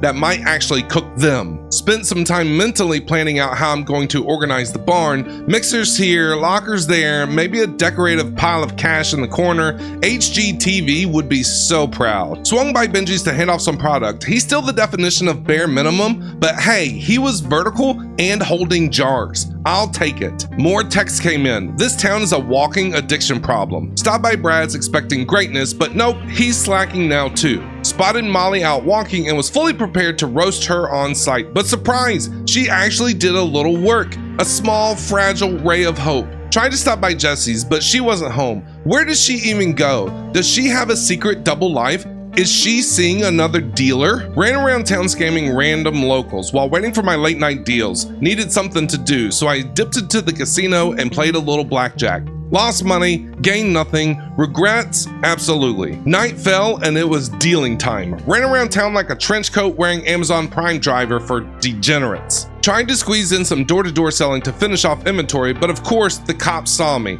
I dipped back into the apartment to hide, only to spot them still watching like nosy neighbors with badges. But plot twist, they couldn't come in. No warrant, no entry. I just stood there at the window sipping soda while they sulked outside like kids grounded from trick-or-treating. Ran out and sold my last bag to Doris, who looked like she hadn't slept since 2003. And with that, I'm sold out. Made one last stop at the bungalow for some well-earned rest, but before bed, I checked my net worth, and there it was, 6 figures. I'm officially a 100K criminal. Self-made, bat-swinging, cookie-cooking CEO. Sleep just hit different after that. Woke up staring at my newest acquisition, the barn. Big, empty, full of potential, and probably ghosts. I decided I'll keep the bungalow as a weed-only hub and move all the real heat over to the barn.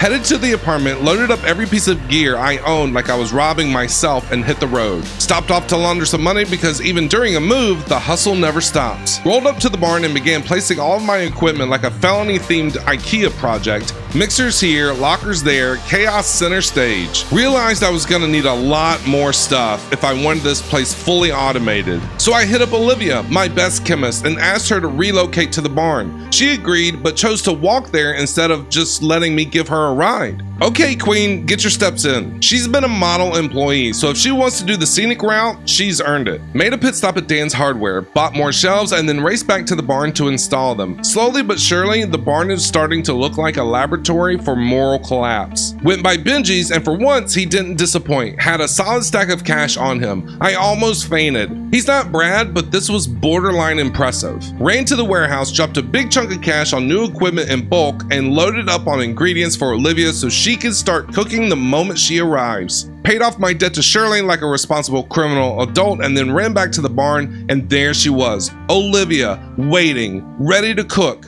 Legend. Set up all my new mixers, got the barn humming, and ordered a drop from Shirley for the finishing touch. Rearranged my shelves so I know which groceries go where from now on. Then I did the math. This place is big, really big. I'm gonna need more employees. So I hit up the warehouse again and hired 2 chemists, 2 handlers, 0 patients. Told them to report to the barn as soon as possible. While heading back, the cops tried to trap me again, but I hit that van getaway maneuver so fast they'll probably still think I'm a mirage. Picked up my drop from Shirley, returned to the barn just in time to meet the new hires, and began plotting phase 2 of the criminal upgrade. After one of the busiest, most productive days of my life, I collapsed into bed. Woke up to the greatest news ever. I can now buy a cauldron to start cooking booger sugar. This is going to change everything. And it gets better. I've also unlocked the docks, which also means new customers, a brand new dealer, and possibly a new felony class on my record. Things are about to get absolutely unhinged, and I could not be more excited. First stop, Hank's Hardware, where I bought a bunch of lockers for all my new barn employees.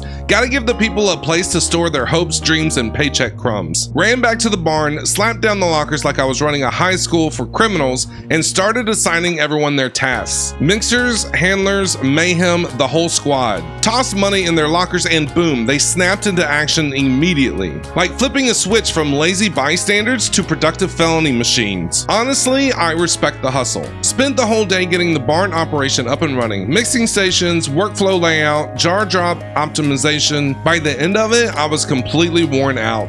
Mentally, physically, emotionally, all cooked. But the barn is running, the team is finally doing their jobs, and the product pipeline is locked in. Tumbled into bed, completely exhausted, but with the sweet, sweet knowledge that this empire just leveled up. Woke up feeling like a true kingpin. First thing I did, walked around the barn, watching my employees like a proud, exhausted parent at a very illegal science fair. Everyone was actually working. Mixers were mixing, handlers were handling, no one was standing around pretending the walls were interesting. It was beautiful.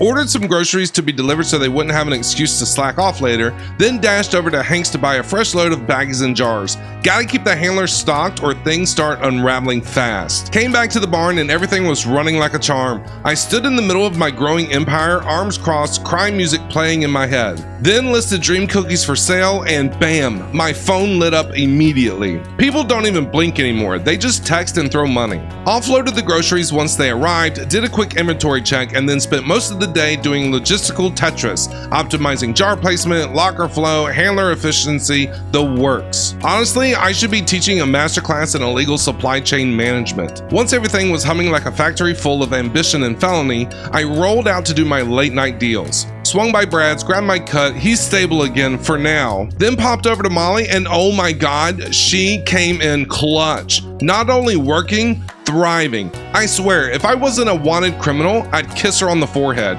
Queen behavior. Spent the rest of the night running around scamming the locals, then out of nowhere, Kyle finds me. Breathing heavy, eyes wide. He's like, please man, you got any left? You know what? Kyle's my boy. Gave him a little discount. Loyalty like he deserves a reward. After a long day of running, managing, dodging, dealing, and micromanaging, I headed back to the barn, slipped into my bunk, and knocked out hard. My empire's running, my people are producing, and for once, I'm not panicking. Woke up with one goal, get new customers. We're expanding, we've got space, and I've got dream cookies to push. Started the morning with some classic money laundering because I like my bills clean even when everything else in my life is an absolute mess. Lisa was first on the prospect list. She's one of those I only buy ethically sourced madness types. These new customers have high standards apparently. What happened to the good old days when people just wanted to melt their brains and didn't ask questions? Rolled up to the tattoo shop and spotted none other than Frank, my punching bag, my rival,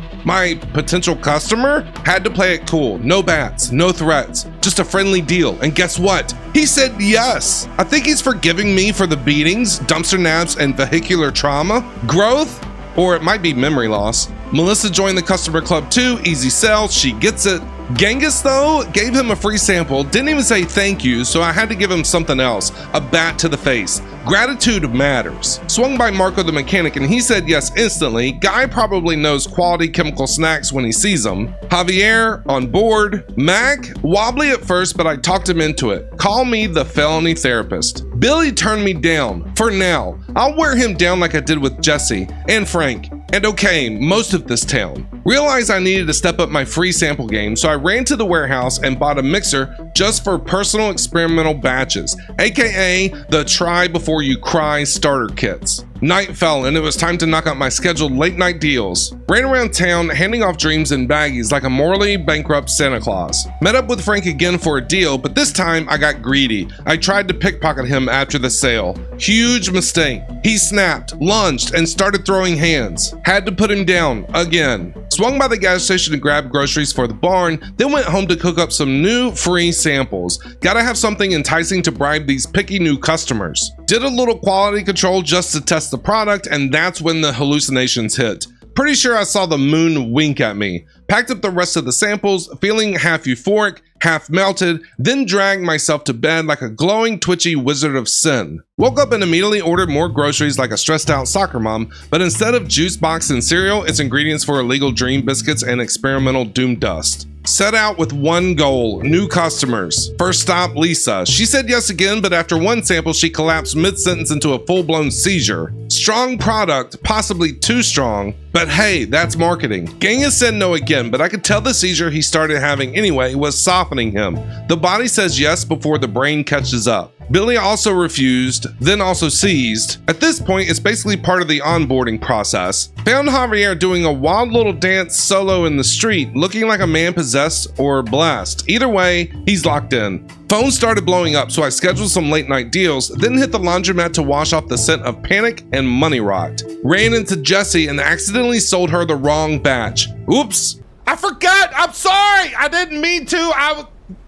I'm so sorry. She immediately seized up, and I could feel the stabby energy radiating off of her unconscious body. She's 100% going to cut me next time I see her. Ran back to the barn, offloaded the groceries, took a deep breath, and started pretending like my entire client base isn't convulsing across town. Paid off my debt to Shirley because financial responsibility, ordered another drop from her, and then hit the streets to handle my scheduled late night deals. Then mid-deal, Javier drops a golden bombshell. Yo, you know Salvador sells coca seeds, right? Brain activated. It's cocaine time. Texted Salvador immediately and ordered some seeds like I was pre-ordering Felony the expansion pack. Wrapped up my late night deliveries, picked up Shirley's drop, then zoomed over to the warehouse to buy a brick press so I can finally start giving my dealers product in bulk. Efficiency, baby. Swung by to pay my employees because even warlords do payroll, then picked up my first coca seed drop from Salvador like a shady garden gnome. Back to the warehouse, grabbed new pots and gear to start my cocaine is the new dream cookie chapter, tossed everything into the barn, planted the seeds, and stood there in awe. My empire is blooming.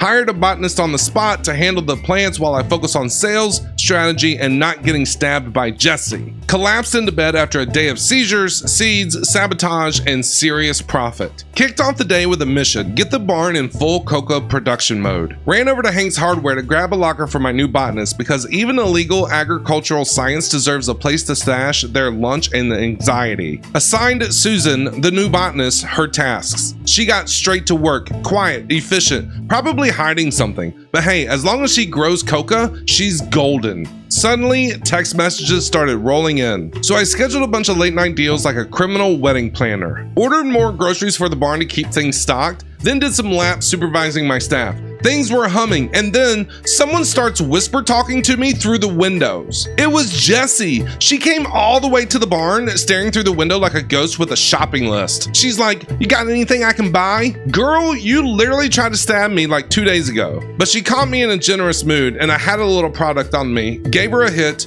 We'll call it relationship maintenance. Ran back to Hank's to grab some growing supplements, fertilizer, quick grow, and possibly wizard dust. Gotta keep Susan's plants thriving. Groceries arrived, so I offloaded the stash, did another staff check, and then it was time. I walked into the barn and saw it. My first coca plants, ready for harvest. Took the leaves, trimmed them up, and dropped them into the cauldron like a medieval drug witch. The cocaine is cooking. While the magic simmered, I hit the streets to knock out my late night deals, tossed a few jars to Benji, who didn't mess anything up for once. Progress. Then the cops rolled up. Had to dumpster dive like a gremlin to avoid getting tased in the teeth. Once the heat cooled off, I ran to the warehouse to grab some more equipment, including an oven. We're just winging chemistry at this point. Back at the barn, I baked up my new coca cookies, did some bonus mixing in the cauldron, and then handed the whole operation off to one of my chemists. Time for the pros to take over. I'm building systems now. With a little spare time and extra ambition, I mixed up free samples to win over those stubborn customers who keep pretending they have self-respect. Then it happened. My first batch of cocaine was finally ready. It was beautiful, white, shiny, profitable.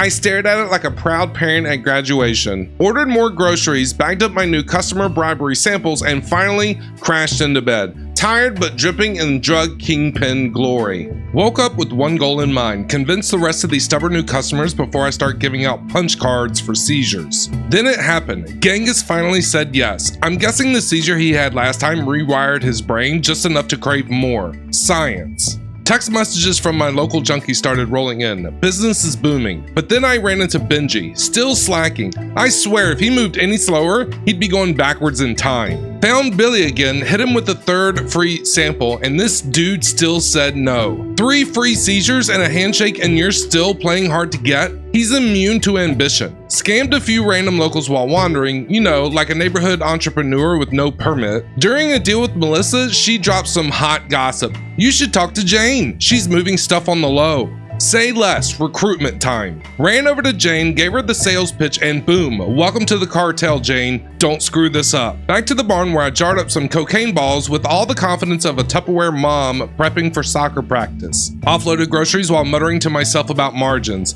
Handed the jars to Jane like I was passing holy relics. Make me proud and I might buy you a blender. Ran into Jessie, who shockingly didn't stab me this time, and she bought a ton of product. That seizure must have hit just right. Went to see Brad and surprise, surprise, he's not doing much. Took some jars back from him like I was repossessing ambition. Brad, buddy, you're one Reddit post away from getting replaced by a Roomba. Rounded out the night by completing all my scheduled deals, cash flying, cops sniffing around, and me gracefully dodging everything like a sweaty ballerina. Back to the barn to boil some mystery in the mixer, likely violating 10 federal laws with every bubble, and then finally collapsed into bed, already dreaming of what Jane might do with her first quota. Woke up and started the morning by unpacking jars of weed, hoping maybe Billy would vibe with something more mellow. Desperate times call for desperate blunts. Swung by Jane's place and handed her more product like I was dropping off Lunchables full of crime. Then the hunt for Billy began. This man disappears like I'm trying to serve him a subpoena. Ran into Benji on the street and shockingly, he had cash. Maybe my motivation is actually working. Finally caught Billy as he was getting off of work. Dude looked exhausted,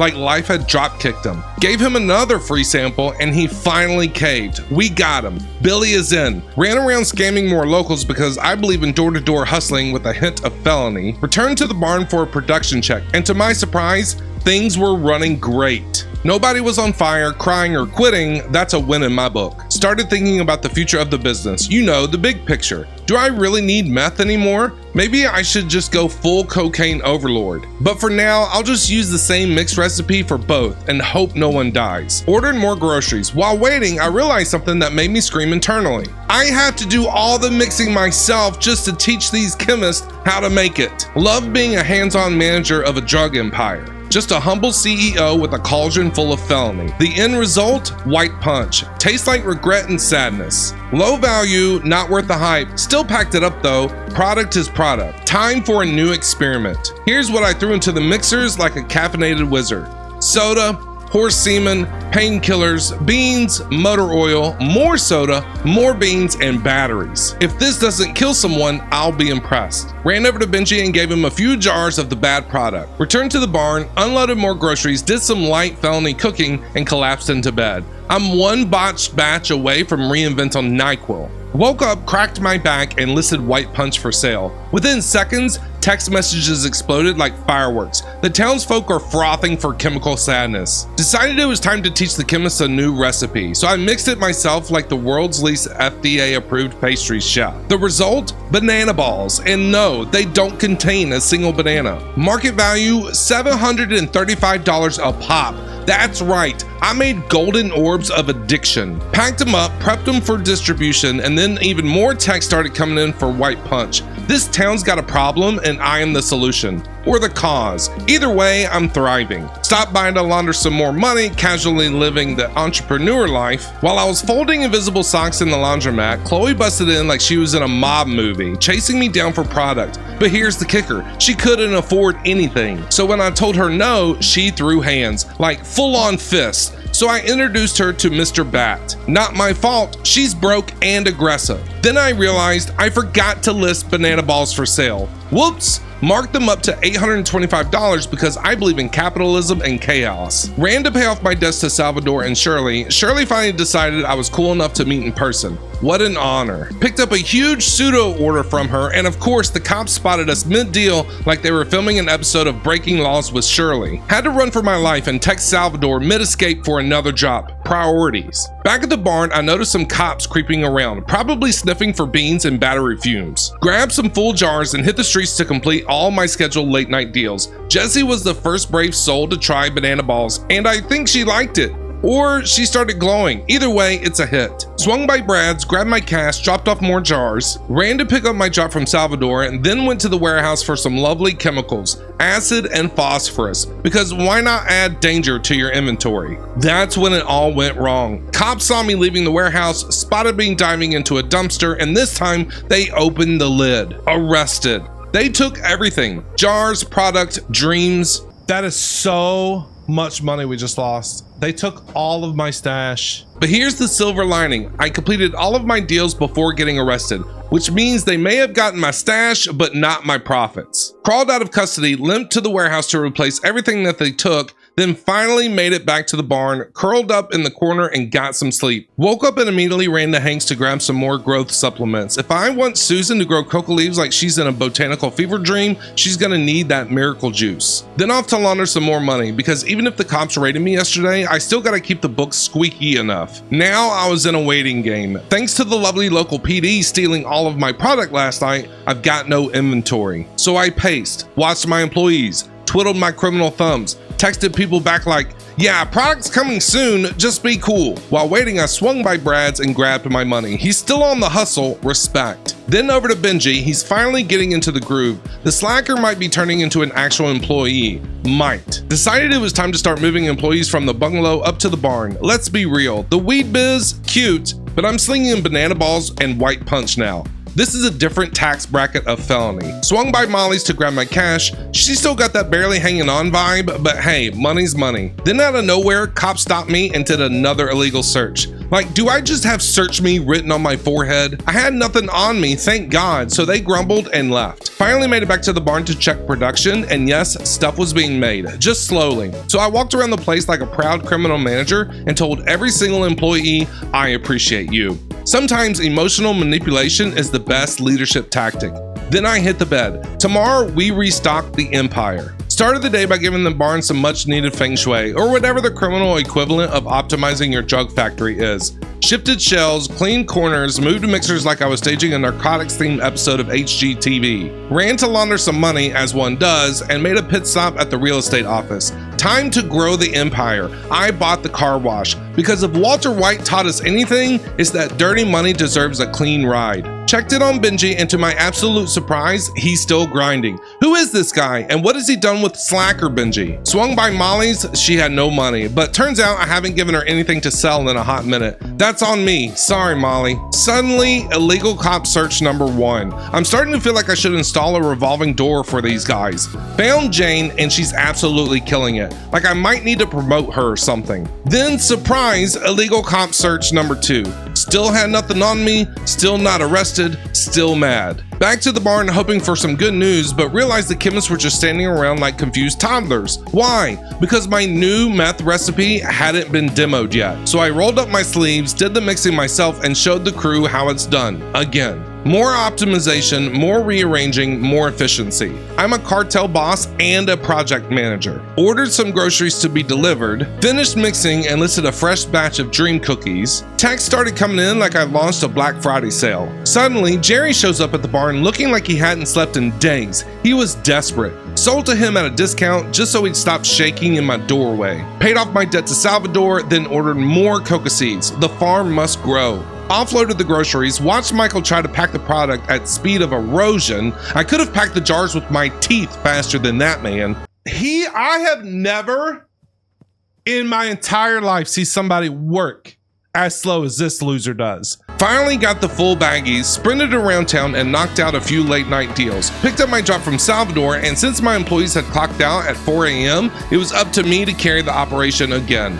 Mixed up some more banana balls, packed and listed them. Portioned out jars for my dealers. Then off to bed because even empire builders need sleep. Started the day with a good old supply run at Hank's. Can't cook up an empire without the right gear. Before I could even leave the parking lot, text started blowing up my phone. People need their fix, so I started scheduling those late night deals like I'm hosting a party no one wants to miss. Swung by the laundromat to scrub some money clean, then boom, Kyle came sprinting at me near the gas station like I owed him money. But nah, he just wanted product, and I hooked him up because Kyle's my boy. After that, it was full-blown scam mode. I hit the streets, knocking on every door I could find. If you were breathing, I was pitching. Dropped some jars off to Benji, who better keep this upward trend going. Ran into Brad, and man had a stack. He's back in the game. Took his money and gave him that nod of approval like a proud, shady father figure. Kept the hustle going. More door-to-door nonsense, more people buying the dream. Found Jane, and she handed over a nice pile of cash too. She's been grinding. Headed to the barn to pick up more full jars. My team's finally producing like I need them to. Then stopped by the casino for a little break, and guess what? Clubs. Oh, look at us go! We just won $10,000, chat!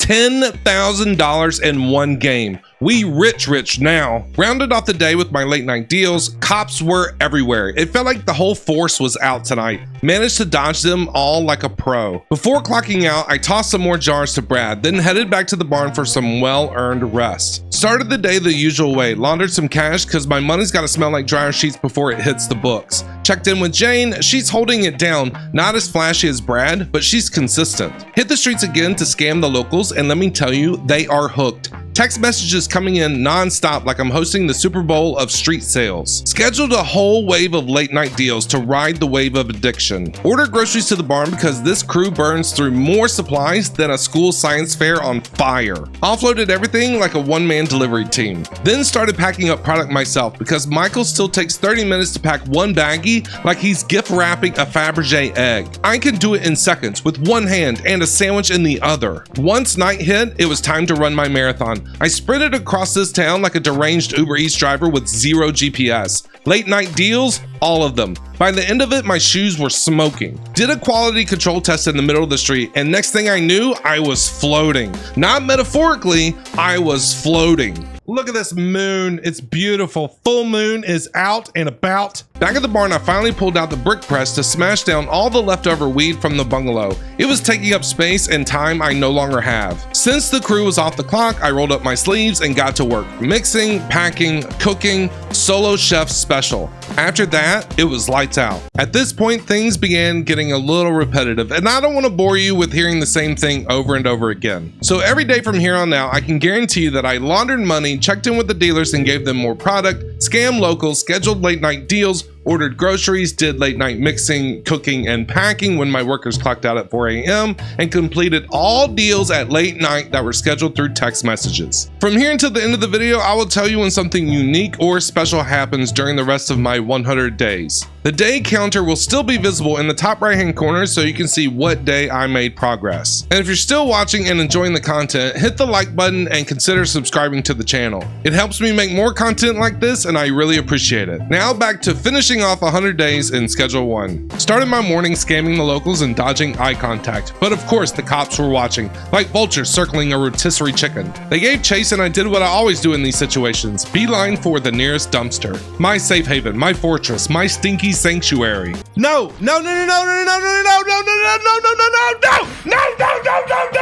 But not today. They yanked me out like week old lettuce and threw me in cuffs. Arrested again. Took all my stuff, every last jar. No respect for the hustle. Luckily, the staff at the barn came in like absolute MVPs. They've been grinding while I've been dodging arrests. So I just strolled in, grabbed some fresh product off the shelf like it was a Walmart pickup order. Crisis averted. The empire lives. Started the day by grabbing the leftover bud sitting at the bungalow, hauled it back to the barn and bricked it up to hand off to my dealers. No product goes to waste in this operation. Paid off my debt to Salvador and placed another order with him. Gotta keep the pipeline flowing. The barn was starting to look like an absolute dump, so I finally hired a cleaner from the warehouse. Someone's gotta mop up all this criminal genius. Later on, Jennifer chased me down in the street, desperate for product. I offered her a deal and she had the nerve to refuse it.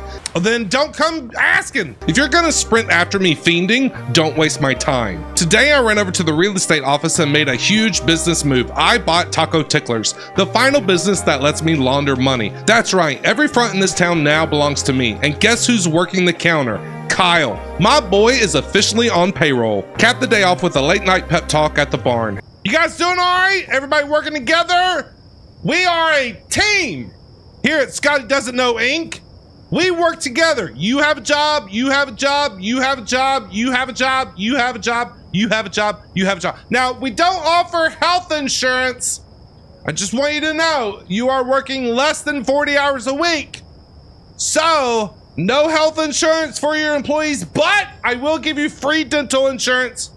Dental insurance is absolutely free, okay? But no health insurance. Gathered all my employees, gave them a little fire, reminded them that we're in the final stretch of this 100-day grind. We didn't come this far to slack off now. Everyone's got a role to play. Let's finish strong. Woke up, hit the streets, and did what I do best. Scammed and hustled. Nothing wild, just another day in the empire. Money in, product out, all in a day's work. Ran back to the bungalow to grab the last of that crusty old bud. Time to brick it up and offload it through the dealers. It's been aging like spoiled milk in the corner for weeks. While at the barn, one of my employees had the nerve to interrupt me while I was using the mixer, so I did what any reasonable boss would do. I gave him a quick reminder with the bat. Rule number 1, if the boss is mixing, you do not bother the boss. Lesson delivered, order restored. It was time. Expansion mode activated. Rolled up to the real estate office and dropped cash on the Docks warehouse. And let me tell you, this place is massive. So much space, so much potential chaos. Ran back to the barn and transferred one of my botanists to the new warehouse.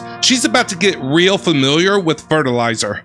Hit the OG warehouse and bought a mountain of grow gear, pots, lights, you name it. Hauled it all down to the docks and started setting up shop. My new plan, the Docks warehouse is gonna be my growing empire and the barn is gonna be my mixing madness hub. Things are about to get out of control in the best way.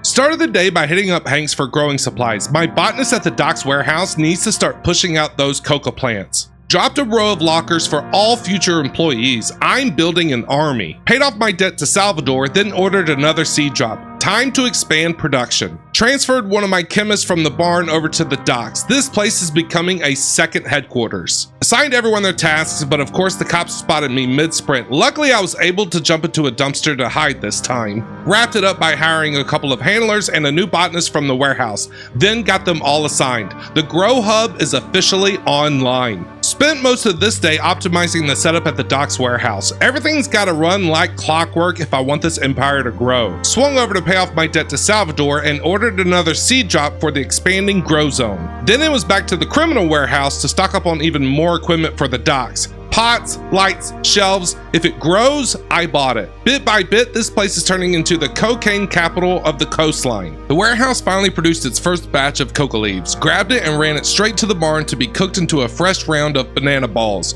From this point on, that's the new routine. Warehouse grows it, barn cooks it, a perfect system. Grow, move, mix, profit, repeat. Started the day with a little quality control, sampled the product just to be sure it still hits hard, and yep, it's fire. Decided it was time to look the part of a kingpin, so I swung by Blue Ball's boutique and picked up a gold chain and a fresh watch. Still need a new outfit though. Thrifty Threads was closed, so the full fit will have to wait. Rounded the day out by paying off Salvador and ordering another drop of coca seeds. Drip upgraded, debt cleared, product certified. Picked up my drop from Salvador, then hit up Thrifty Threads to finally complete the kingpin look with a brand new suit. Dripping in style now. I look amazing. Swung by the casino to test my luck. Slots, total scam. But ride the bus?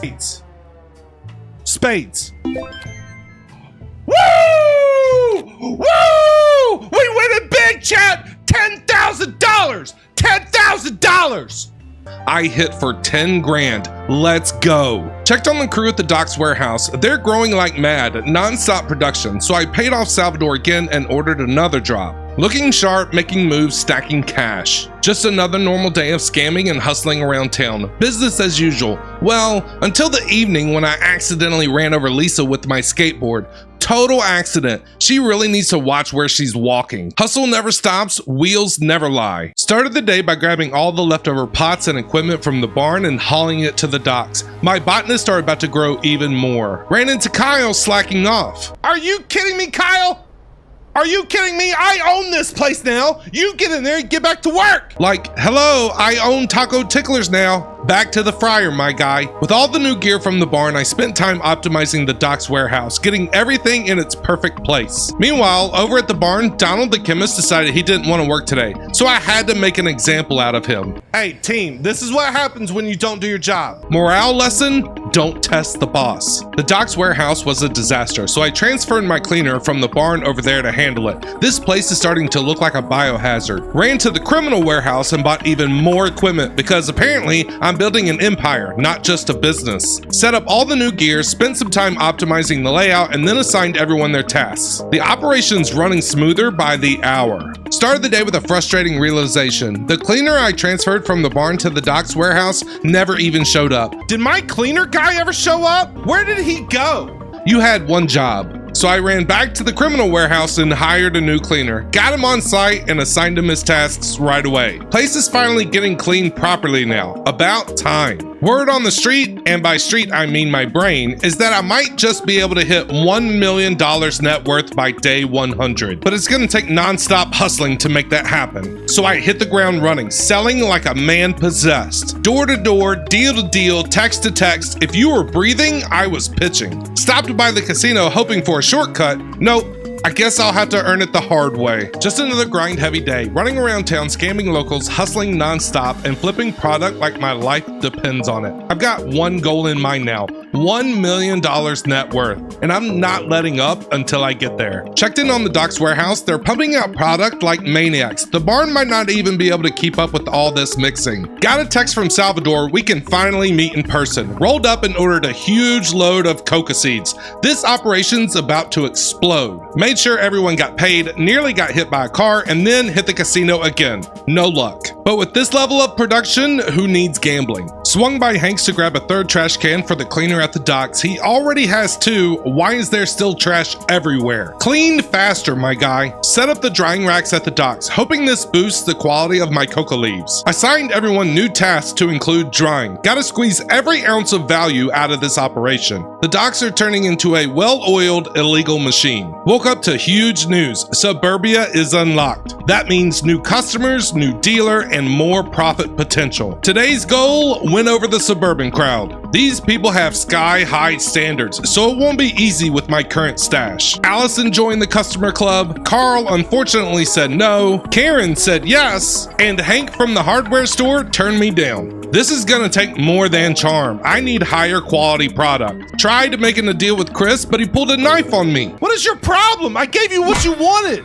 I had to bat him down and dump him in the trash collector. I don't have time for betrayal. Swung by the warehouse to buy another cauldron. If I want better product, I need more firepower at the docks. Suburbia's gonna learn my name. Spent most of the day just waiting on that higher quality product to finish up at the docks. In the meantime, I stuck to the routine. Scammed the locals for some quick cash, checked in with my dealers. Some are slacking, some are shining. Did a bit of cooking and mixing. Then hit the streets for my scheduled late night deals. Not a flashy day, but every hustle counts when I'm chasing that million. Still playing the waiting game at the warehouse for that top shelf product, so I took matters into my own hands. Boiled the coca leaves that were done drying in the cauldron myself. Cooked it up and bam, heavenly quality product. Finally, something that might impress these picky Suburbia customers. Met up with Salvador and ordered a ton of seeds. It's time to scale. Hit the streets door to door, trying to offload as much as I could. The grind never stops, but with this new quality, things are about to change. Took my heavenly quality product around town to win over the new Suburbia crowd. Carl said yes, finally.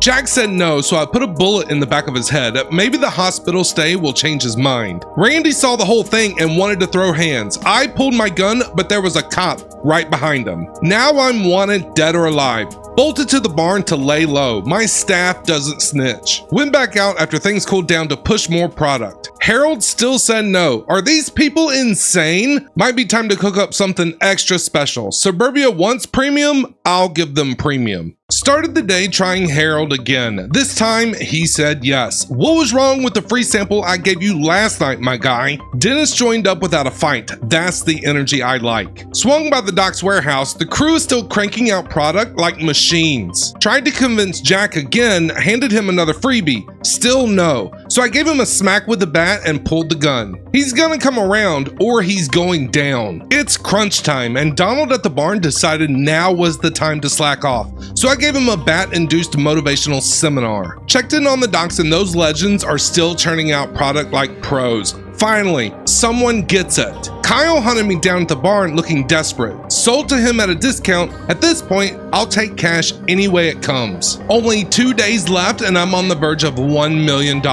So when Michael got in my way while I was packing at the barn, he caught the bat special. No distractions, not now. Checked in at the warehouse. Drying racks were full, so I took matters into my own hands and fired up the cauldron. Hit the casino to test my luck. Broke even, not bad. Then it was straight up sell mode all over town. Grabbed more seeds from Salvador to keep the grind alive. After today's hustle, I can feel that $1 million net worth getting real close. Day 100. I made it. 100 long, chaotic, back-breaking, borderline illegal days. And how did this day get started? Almost getting run over by Billy, of all people. He's lucky I didn't take the bat to his front bumper. But hey, he might text me later wanting some product, so I let it slide. For now. Javier is still out there dancing in the street like nobody's watching. Either the man's got invisible earbuds or he's just vibing with the universe. I ran around town like a madman, knocking on every single door, talking to every maybe customer, hoping to squeeze out every last dollar. Every deal mattered today. Caught up with Jeremy after his shift at the car dealership, gave him a free sample, and just like that, another customer joined the club. Hit the casinos one final time, praying the tables would feel generous. They didn't, but hey, you miss 100% of the shots you don't take.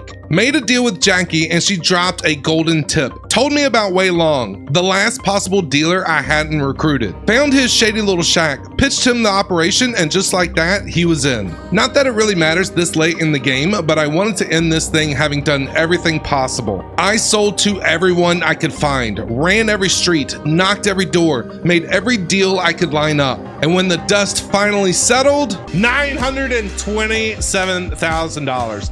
That's not bad. My net worth sat at almost $928,000. I was so close. If I had just pushed a little harder on a few more days, chased 1 or 2 more deals, I would have hit $1 million. But hey, I built an empire. I ran a city, and I went from slinging jars out of a bungalow to operating 2 full warehouses and employing half the town. No regrets, just one hell of a ride. I did it. 100 days of building an empire from the ground up. So how do you celebrate surviving that grind? You go buy the most expensive car in town. Hit up the dealership, strolled in like I own the place because let's be real, I basically do, and dropped serious cash on the cheetah. Sleek, fast, and meaner than half the cops in this city. Took that beast for a spin and tore through town like I was filming an action movie. Screaming down the streets, drifting around corners, causing pure mayhem. Cops tried to catch me, keyword, tried. They didn't stand a chance. This car eats police cruisers for breakfast. Windows down, music up, nothing but wind and the sound of freedom. After everything I've been through, this ride was the perfect reward. What a 100 days it's been, from growing plants in a hotel room to burning rubber in a 6-figure supercar. Empire built, mission complete, boss status unlocked. And that's it, 100 days of absolute chaos and crime. It has definitely been a wild ride. If you've been here from day one, thank you so much for sticking around through the madness. And if this is your first taste, there's plenty more where that came from. If you want to see the next disaster unfold live, come hang out with me over on Twitch. I stream regularly and you never know what kind of mess I'm getting into next. Like the video, drop a comment, and make sure you're subscribed so you don't miss what's coming next. And I'll see you in the next video. Bye!